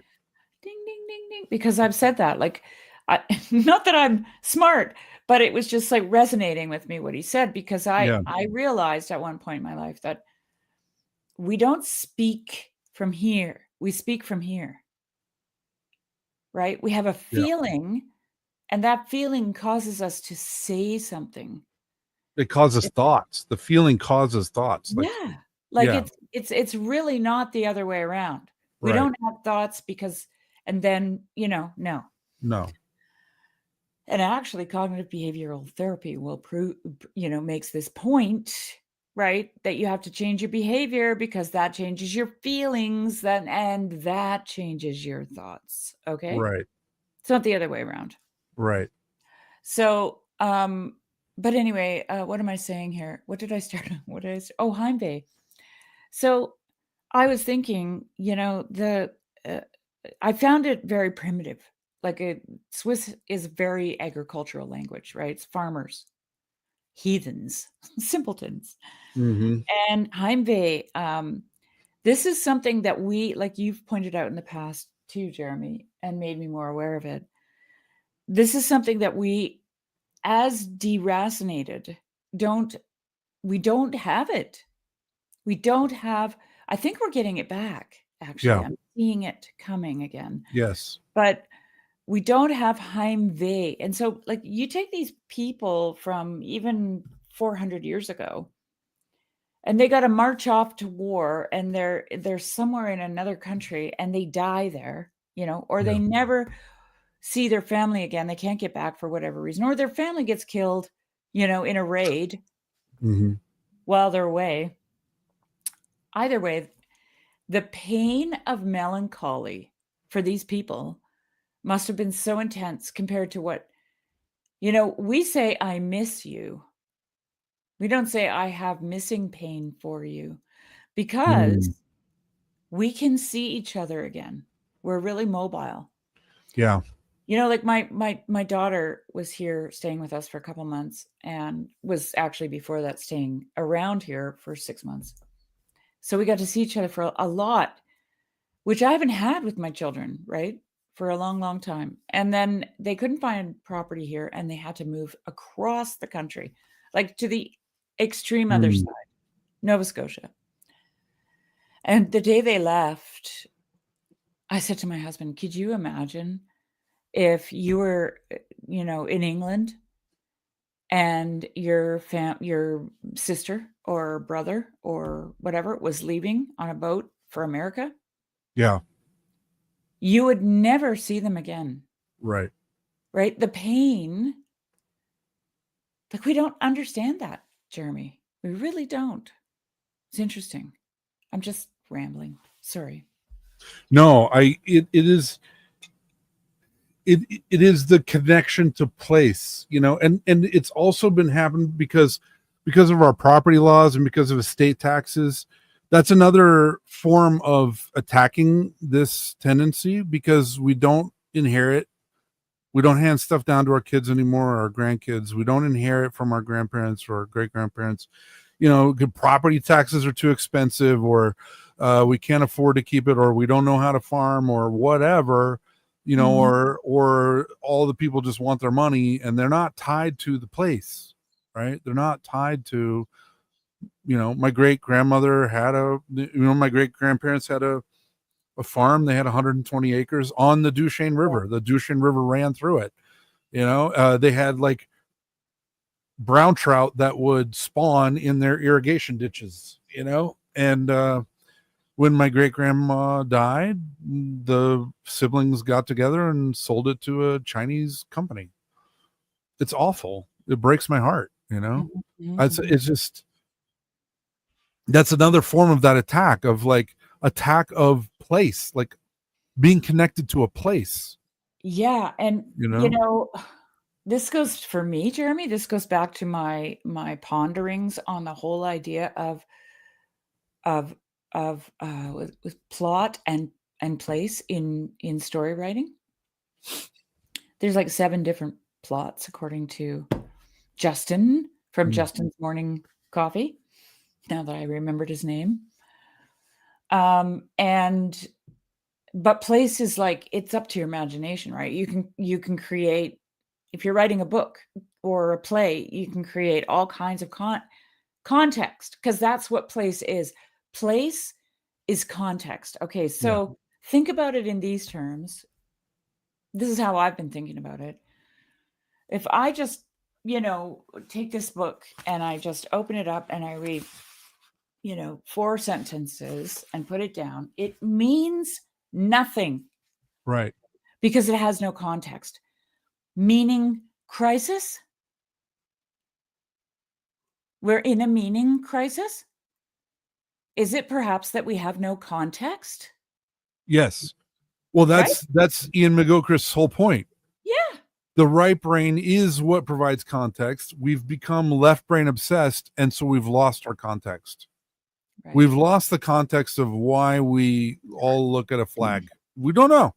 We don't have, like, or why we all stand up and sing a song. Like, we've lost the context. We've lost the story. Everything feels We've lost the thread. like a farce in that case, right? Wouldn't it? Yeah. Right. It would feel like a farce. Like, it honestly, it would.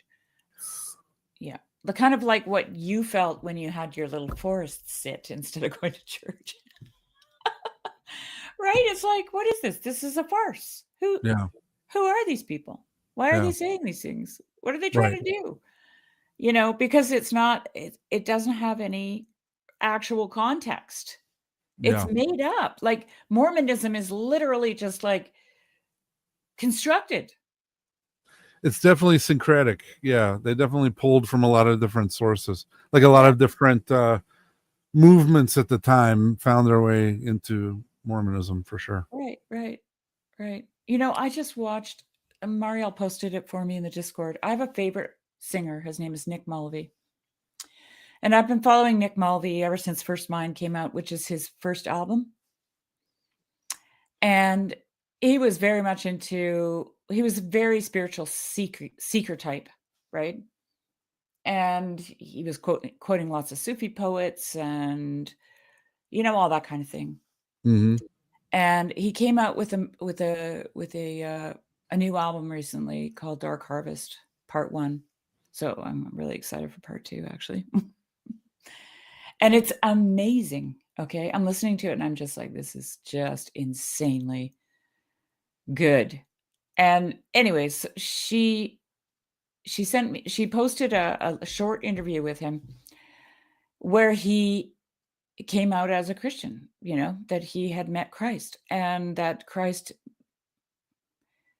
he realized that no matter what he did in his seeking, it was him doing it. Okay. He was shopping. He was putting stuff in his cart, right? He was building and constructing his religion. Oh, a little bit of Sufism and a little bit of this and a little bit of that. Mm-hmm. And he said, and he put it so beautifully. He said, maybe I'll look for it and post it in the chat. He said, I realized I didn't have to do, like, he did it all. He did it all for me. Mm. And I was still being Lord of my life. Like, right? Right. It was really, really good. I don't know why I said all that. Why did I say that? Oh, well, we're talking about constructing Mormonism. And, for that matter, I came out of the Plymouth Brethren, also popping up around the same time as Mormonism. Okay. Yes. Yeah. And we have them to thank for dispensationalism, actually. Right. Which the Mormons fully adopted. So did everybody else, like Yeah. pretty much everybody at this point, Yeah. except for the Orthodox and Catholics. Yeah. So there were a couple of comments on here that I thought were really good. Yes. Dave said, I have a couple of friends who just pulled up stakes and moved to random places across the country where they knew no one and had no job offer, almost like intentional deracination. Yeah, I think there's a bit of an adventure spirit or the wandering spirit or the seeker, like the people who go to India to find a Sufi or whatever. I think there's a smaller form of that where it's almost like because they have no ties, and then a lot of people as well reject the ties of their upbringing for whatever reason, they don't want to be associated with it. I Well, went there's through also that. I pilgrimage. struggled with that. I've thought about pilgrimage in this way, actually, because, okay, we've got this idea of story as plot and place, right? Yeah. And so my question was, what is the pilgrim doing? What is the pilgrim doing? Because look, it's not just Christians who pilgrimage, and Right. Of it's course. not just actually indigenous people pilgrimaged. Okay, like Yeah. the Australian indigenous people have been doing walkabouts forever.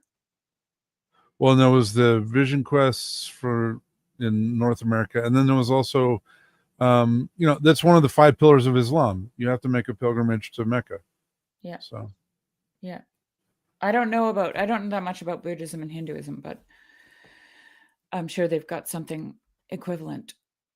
The home is not one tame place in a world of adventure. It is the wild place in a world of rules and set tasks. That's really good. Yeah. Well, it's like one of the things I've thought about of home life, and I've mentioned this actually in live streams before. When the scripture says love your enemies, the first thing I think of is my family. Because they're the people who know you, okay? Yeah. And if they want to, poke you, they can really poke you. Yeah. So Yeah. I've always thought of home as the arena for loving your enemies. Like if you can't do that, right? Right. I mean, sometimes your spouse, and I mean, according to the Hebrew scriptures, Eve was made to be an opponent. Okay? An adversary, which is what Satan is. What it means, Satan. It means adversary, opponent, Right. right? Because The accuser. Yeah. we become through opponent processing. Hello. Right. That's how we become. Right. That's why marriage is the trap. Yeah. Yeah. So I used to use this analogy. I'll bring this up. Hold on. I told this to my father-in-law, and he just thought it was like the most hilarious thing in the world. Let me turn this sound down. I'll share this real quick. Hold on. Because I said to me, this is what marriage is. Right here. Now we're gonna find out. So this is a hammer forge. That is hot ingot, and it is being formed by being pounded. And what's happening, I mean, this is just going to repeat, but what's happening is that impurities are being hammered out of the metal. The impurities are all going to come to the surface. And then it's also, so in this particular one, he's not doing he's not hammering it into a shape, but like, hold on just a second. I'll find a different one. One sec. I was watching one the other day. It was really cool. Look at where they would hammer forge it into a shape. Nick says here, marriage is a duel to the death which no man of honor should decline. Aha, beautiful. Mm-hmm. I love it.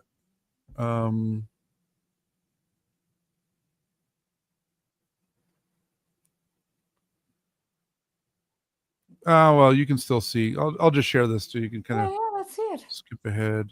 I love your shares. So Let me share this. Share this here. Okay, so I mean, this is the same thing they do in blacksmithing. It's just that in blacksmithing you have a lot smaller hammer, and you're working with much smaller pieces of steel. But this is a process that's been done for thousands of years, and it is, they're now they're putting a cavity into it, right? They're hammering it in with these pieces. But the whole idea to me is like amazing. And as far as I understand, this is also the orthodox understanding of grace and how grace works. Oh, So, really. So yeah, this no, is that's good. this is what I mean by that. Mhm. So you have the steel, and the steel has properties, right? It's hard and it's shiny, and it's being infused with the properties of fire. Now, it doesn't change the steel. The steel is still steel, which is very hard for me to say with my dialect. Because from being from Vernal, that one, steel and still sound the same in Vernal. So that one, I have to really emphasize being careful on that. So anyway, the steel is still steel, right? But the fire is being the properties of fire are infusing the steel, and with that hammer it's being changed, it's being transformed. The impurities are being hammered out and being cooked out by the fire, and the fire doesn't change either, but it infuses its properties into the steel, so the steel becomes red and it becomes hot. You could say, or could you say, this is my question, could you say that the fire incarnates itself into the steel? Yeah, in a way. Is it a way of, like, because to me, meat. Okay. Yeah. It's Yeah. like the Yeah, you fire could say that. is Yeah. gas, right? And it's just Yeah. floating, but now it's contained within a body, Right. So this is the energies in the essence energies distinction. Just to be all theological about it. So the essence of fire is that it's hot and that it's red. And the essence of the steel is that it's cold to the touch and hard and shiny. And you're taking, so the essence of fire is being transmitted into, and the steel is taking on those properties of the fire, and it's being changed. Yeah. And now, but it's not losing its original essence, but it is being transformed by the energies of fire into a purer form of steel, where all of the impurities are being cooked out. And and also, here's another, to extend it even a little further, and this is Dr. Nathan Jacobs talked about this in one of his recent podcasts. And he talked about how that steel, now if you're going to use that steel as a branding iron, and you could transmit the properties of the steel to a cow, or the properties of the fire to the cow, the steel becomes a mediator. And this is the original meaning of mediator. So a mediator didn't mean a lawyer. It didn't mean someone who was arguing for you. A mediator meant a transmitter, like someone who carried a message was a mediator, or someone who carried the properties of someone else, right? Of something else, right? So that was a mediator. It became a conduit, is another way, or like a pipe, right? Like a pipe carrying water is a conduit for water. Which is why we have the saying, don't kill the messenger, right? Because somehow they're connected. Like, I'm sure for some of these ancient warlords or whatever, when the messenger showed up, he'd chop his head off and send it back in a basket. That was his answer. He made him mad because the message he was bearing was Right, and it was angry. him. He was that like, what is it, what McLuhan says, the medium is the message. Yes, right. Yeah. Anyway. Yeah. So anyway, so yeah, I told my father-in-law one time that like marriage is like it's an anvil. It's a hammer and an anvil and a hot fire. And he just thought that was the funniest thing in the world. I think I've told this story before, but I had a bunch of my nieces here when my daughter was younger. She was like, they were like 13, 14-ish. And all they were doing was giggling, talking about weddings and looking at wedding magazines. It was what those girls did. Yeah. And they're just, I'm going to have this and I'm going to do that. And I was like, oh my God. Okay. How do I correct it for this? Like, this is really not good. Yeah. And so this was at the time where there was like a slew of wedding rom-com thingies going on TV or in the movies. And so anyway, I said to them, okay, girls, gather around, get your chairs. And there was like 8 of them, and they were all sitting on their chairs looking at me. And I said, so you guys want to get married? Yeah, we want to get married. I said, how many of you have a best friend? And they all went, like put their hands up. And then I said, how many of you want to live with your best friend for the rest of your life? And none of them put their hands up. They all for a minute, like, I was like, how many of you want to get married? They're, and then I said, how many of you want to live with your best friend for the rest of your life? And they're like, thinking about it, eh? None of them put their hands up. I said, that's marriage, okay? All right. We're good. Just wanted to point that out. Yeah. I just wanted to give them an idea. Anyway, I didn't want them to deceive themselves. That's what it was. I didn't want them to deceive themselves. But or to just be distracted, right, by the pageantry of the day to lose sight of the bigger meaning of what's going on there. They could have married a Ken Barbie doll for all they were at the rate that they were talking. Right? Yeah, it was all about them. Yeah, exactly. They didn't care who the guy was. Yeah. Well, I have younger men who are godsons, and then just guys at church talking to them.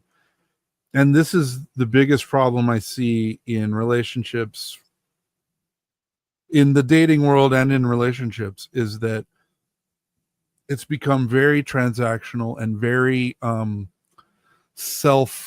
like everyone is trying to maximize as much benefit for themselves as possible in a relationship, right? Like, I want to get as many things off of my checklist of things I think I need and want. Mm-hmm. And then what happens is inevitably, then there's 2 things that come from that. One is inevitably there'll be a few places where this particular person isn't quite measuring your ideal delusion. And so then you go, well, there's got to be someone else out there who will do a better job of checking all the boxes of my delusion. Mm-hmm. And so then the relationship loses its savor because you're not seeing them as a person anymore. You're just seeing them as someone who checks off boxes. Yeah. And then the other danger of the transactionality, because I even see this in like young couples, like married couples even, where it's like, hey, I cleaned the kitchen, and will you now watch our kid for an hour? And then, oh, well, I mowed the lawn, so now I'm going to go play video games. I mowed the lawn, which took 2 hours, so now I'm going to go play video games for 2 hours. And you get this bartering going on of like who's contributed more or more recently, or how much time did they devote to the needs of the relationship. And not only that, mowing the lawn like takes the role of that for some reason. If you start doing that, then you end up keeping score. Yeah. Oh, totally. Yeah. Like you're keeping score, and they both do it. I do it. Like, Yeah. I'll be honest, I do it, you know? One of the biggest challenges I had when, you know, and I'm just gonna be honest, okay? Like, because I'm not perfect. One of the biggest challenges I had when my husband was his heart was failing, his hip was failing at the same time, and he just couldn't keep up. He couldn't do a lot of stuff. He couldn't carry anything heavy because of his hip. Yeah. He had problems exerting himself because of his heart valve, that was failing and all this stuff. And I knew all that. And I felt terrible about it for him. But I could get resentful if he spent too much time sitting around. Meanwhile, he was probably In probably feeling pain. like, yeah, And in he pain. feels the shame too of not being able to help, right? Exactly. That's what I Yeah. was gonna get at. Like, he was literally depressed. Okay. And I would have to shake myself like, I don't know how many times a day. Just, whoa, Sherry. Like, Yeah. you know, it was okay Because in you the were losing beginning. the context, just to tie back there, Yeah. right? And You were that's what I was losing just the gonna, context of exactly. his. Over time, I mean, of course, a lot of stuff started falling on me, right? Which was like just additional to what I had to do. Yeah. And in the beginning, it was like, "Oh, yes, I can do this. I can, I can be helpful. I can be generous, right? And kind, Kind and generous. Yeah. kind and generous." Another And all of a throwback. sudden, it's Yeah. like, "All right, I'm done. I'm done with kind and Right. generous." You know? Yes. Um, I've been kind enough, Lord. right. Right. Yeah. But here's another thought I have when you're talking about that, metal in the fire, the Yeah. analogy, is I thought right away of the 2 beasts in Revelation, okay? Mm, Because the one on dry land is steely, cold, and shiny. mm, mm. And the one in the water is an image of the passions, which would be fiery, Yeah. okay? Hot. Okay. It's I'm with you. actually considered, hot, humid. That's why it gets kind of like bundled up with the passions, right? Okay. There's this cold, dry, steely, shiny, hot, humid. So we got dry land and water. Mm, And Rudolf Steiner, he talks about this as the luciferic in the water mm. and the aramonic on the dry land. And like, this just really stuck with me because I thought it was so fantastic. It really helped me to understand what the book of Revelation is doing with these characters, because the luciferic delivers you up to the harmonic, which is the machine. Mm. I was going to say, Okay. what does harmonic mean? Well, it's the cold, steely, Okay. and you know how symbolism is. It's fractal, okay? Yeah. So, you could think about it as cold, hard, steely, shiny. It's what? It's inflexible, right? It's it's always the same. And so you could call it the law, let's say. Mm, The fire, right? The passion, you could call that the prophets. You could, right?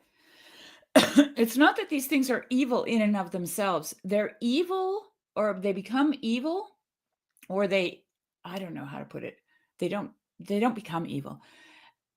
They have to be reined in, hmm. and they have to be integrated. Okay? Yes. Right. And that's what, when you were talking about this, that's what was going through my mind. I'm like, "Oh, that's really interesting," because sure, it's also a picture of the spirit, the fire, the Hmm. love of God, and, something very earthy. right? Yeah. Coming into contact with each other and being transformed and purified. Like there's Yes. a lot of stuff that you could talk about with this analogy, but That's interesting. Yeah. Now I'm gonna have to go back and read it again. That's interesting. it's really good. So I just wanted to point that out. Thank you. That's good stuff. Mm.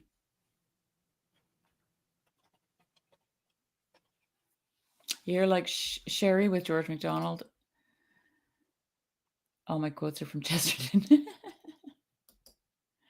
Yeah, well, we have those saints, I would say, right?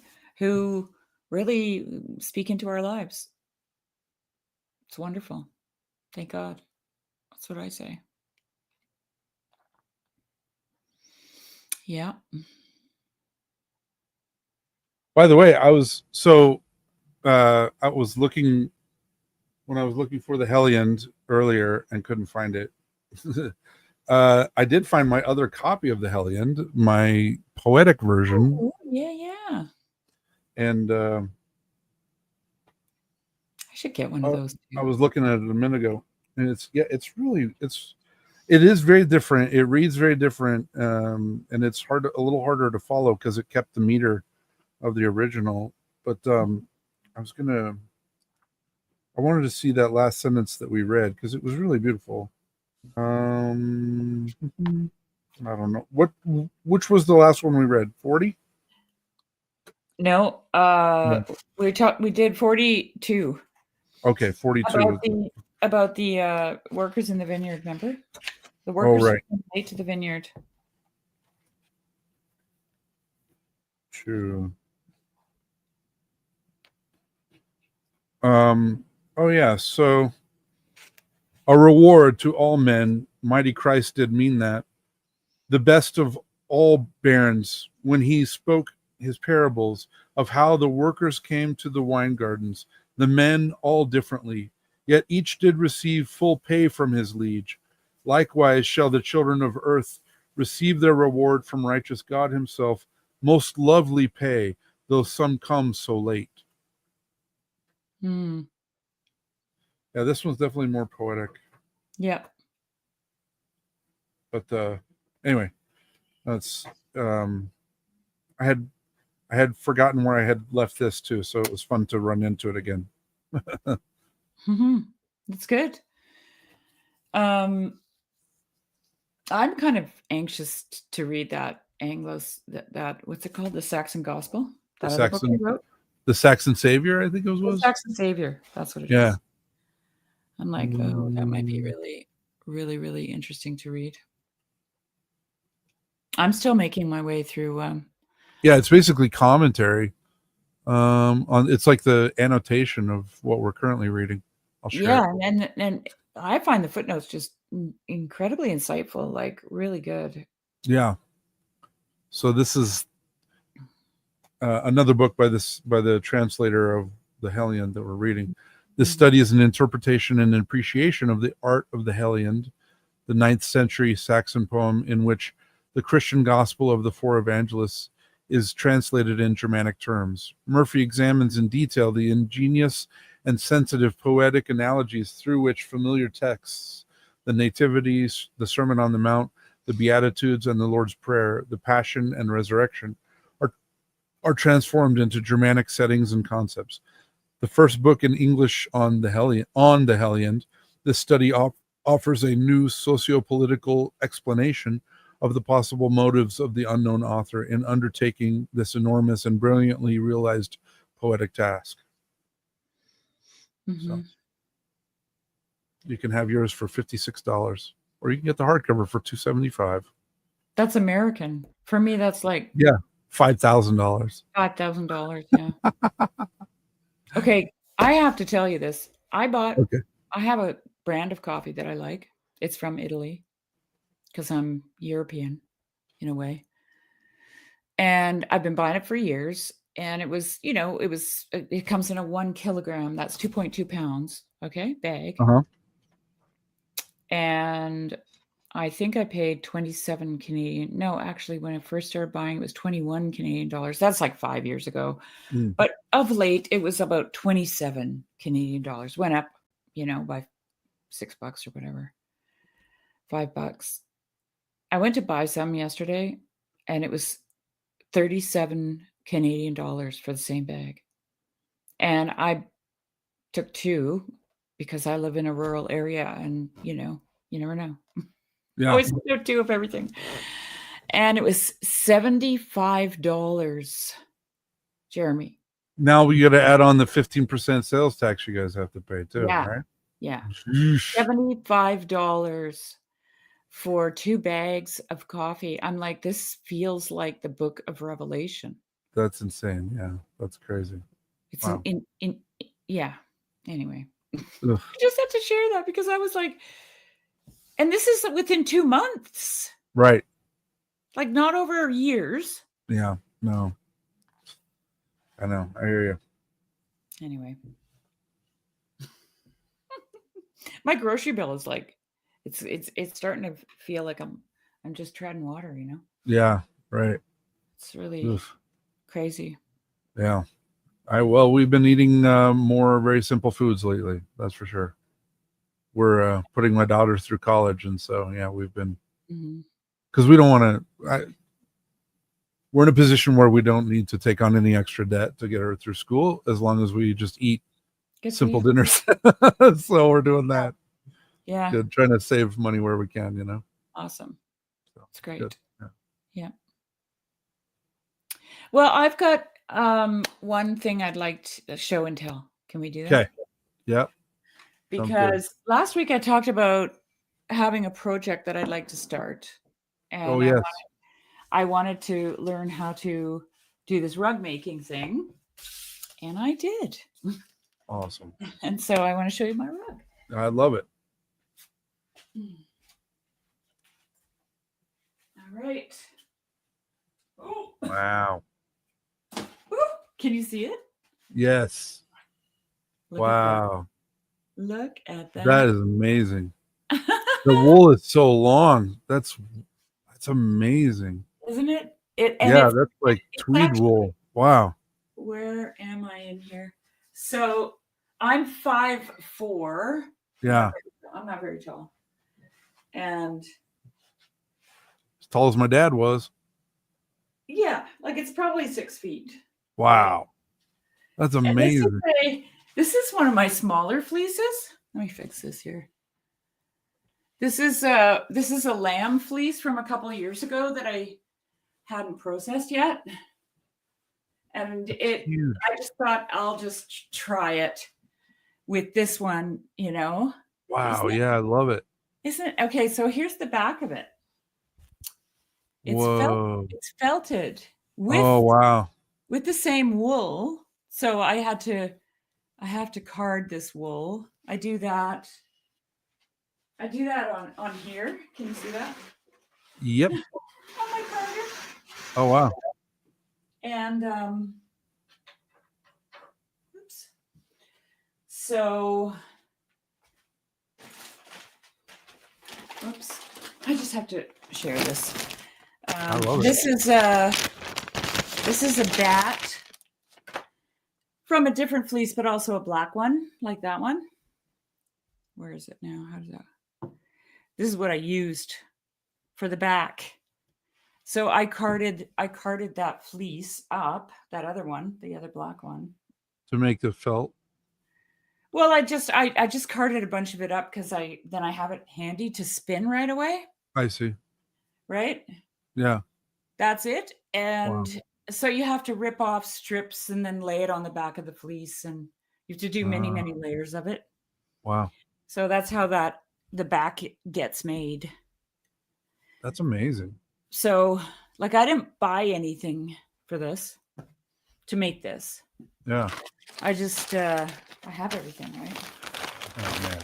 And so now I went up to the barn after I got this made to do my chores, and I looked at all the sheep were looking at me, and I'm like, oh, you guys are like rugs with legs. I'm sure they were excited to to They're be like, seen that way, right? what do Oh you yeah. mean rugs? Well, But I guess it's better than lamb chops. so, and I have to tell you that this is this sheep, the Gotland sheep, is what I have. They are a Viking breed. Ah, okay. Okay. And the Vikings were very adept at hybridizing different animals from all over the world because they traveled. Okay. Right.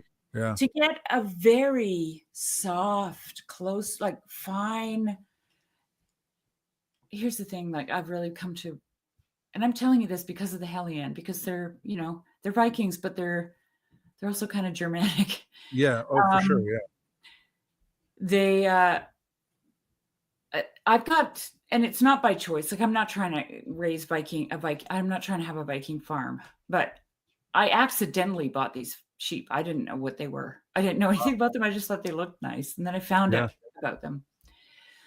And then I got some Icelandic chickens, which are also a Viking breed. Wow.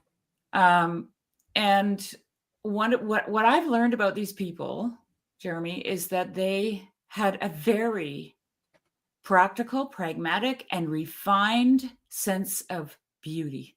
Yeah. Okay, because Yeah. this animal here, this sheep from Gotland in Sweden, is one of the only animals that is adapted to drink seawater. Okay, Really? it lives on a tiny little island in a very northerly climate, Wow. and there's sparse vegetation. So these sheep live on almost nothing. And if it gets too dry, they can go and drink water out of the ocean. Wow. They give birth no problem. Their lambs are suckling while covered in afterbirth. They're Man. friendly. They're friendly. Sheep are Wow. not friendly. These are friendly sheep. They come when they're called. They don't have horns. They don't have tails. Mm-hmm. Long tails, like sheep have problems with long-tailed sheep have problems, right? Because of Yeah. Well, flies. we used to dock all of ours, so I don't. Yeah, and it's because of flies, because they Yeah. they get poop Yeah. back They get there, they and the get flies get in infection. there. Yeah. They get infected, and yeah. Right. So So we docked all of our cow, or I mean all of our sheep tails. So right. So here's the deal. You have a sheep that produces a luxurious long wool that can be used, and they're called pelt sheep. Okay, because they use the pelt. yeah. But they also spun the wool, Wow. and the Vikings they didn't knit, they wove. So when you weave something from this, it has all Gotland wool has a sheen, so it shines. It's beautiful. Wow. And it's also lays. It doesn't have wool has what they call memory. So Mm-hmm. when you scrunch it up, it goes boing. Mm-hmm. Gotland doesn't have much memory. Wow. So when you weave it or knit it, it ends up having a heavy lay to it, like a garment, like cotton or Mm-hmm. silk or whatever, right? Wow. Like the more I work with the wool, the more I start to appreciate these people. Like Yeah. they had an animal that was hardy, that had no birthing issues, that didn't attack them with horns, that they didn't have to dock tails on, that was beautiful to look at, and produced a fleece that was absolutely amazing. And here's the other thing, it felts like the wind. Not all wool felts well. Yeah. This also felts really Wow. well. That's So amazing. it's crazy. Like it just, and it's not a wild sheep that they found somewhere and brought home. They bred that sheep. They got it. They Right. got different sheep from different places. And yeah. And this would be important. You to understand the reason why they are heavy milk producers. Mm. And they can have, so they've got Romanov in them. And Romanov sheep have litters of lambs. They can have up to 9. I never knew this. But What? yeah. And man, most of the sheep that I grew up around, like if you had a third lamb, That It was was usually a problem. You usually had to raise it. It was right, called a bum lamb. The mom would like drive it off, and right. you'd have to feed it separately. I never had 3 lambs. All my sheep had twins, like, no Yeah, across the board, no exceptions. The Romanov sheep can actually look after all of their lambs. They that's produce so crazy. much milk, you can look them up. Whoa. And so the Vikings bred that in, and they also have a coat like that, like the Romanov. So part of the coat is a result of the Romanov. But it also guaranteed that the Gotland sheep would be able to support any number of lambs, right? Right. Right. So Wow.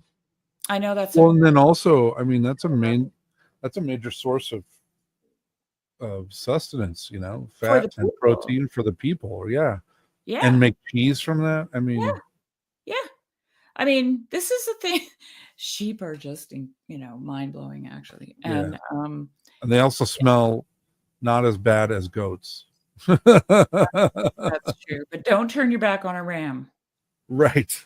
A billy goat will face you head on. A ram will Yeah. come always from behind. Yeah. But anyway, I just wanted to say that because we're talking about the Saxon people. And the Saxon people, and I mean, what ended up becoming the Anglo-Saxon people, the Angles. The Angles were more from the northern Scandinavian coastline, right? These people were, we call them barbarians, right? We make them into heathens, these like stupid, simple, guys with spears killing randomly and violently. Yeah. No, like No. these people, they valued things that were beautiful, that were comfortable, that were practical. Um, like, yeah. And the chickens, I've got Icelandic chickens, and very, very simple, similar. I mean, they're also incredibly beautiful. They don't have a breed standard, which is super interesting. Hmm. So every chicken is its own work of art, and they're Huh. literally gorgeous. Like you can look them up. There's all Wow. different colors. Hmm. And yeah. So anyway, that's the end of my moment. No, that's great. Thank you. No, thanks for sharing the blanket. I imagine if you put that on your like the foot of your bed, it's incredibly warm too. Well, yeah, this is I think this is really cool because it's not a it's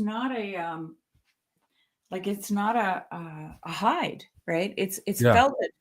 Right. So you can use it. I was thinking about sewing a cotton backing on it, but this is not picky. It's because this wool is really soft. Yeah. And I Uh, mean, you could literally you could sleep with, you know. yeah. Yeah. I'm super excited about it. Wow. I bet that's great. Mhm, mhm. Yeah. Another So magic property of wool is that it retains its insulative properties even when it's wet.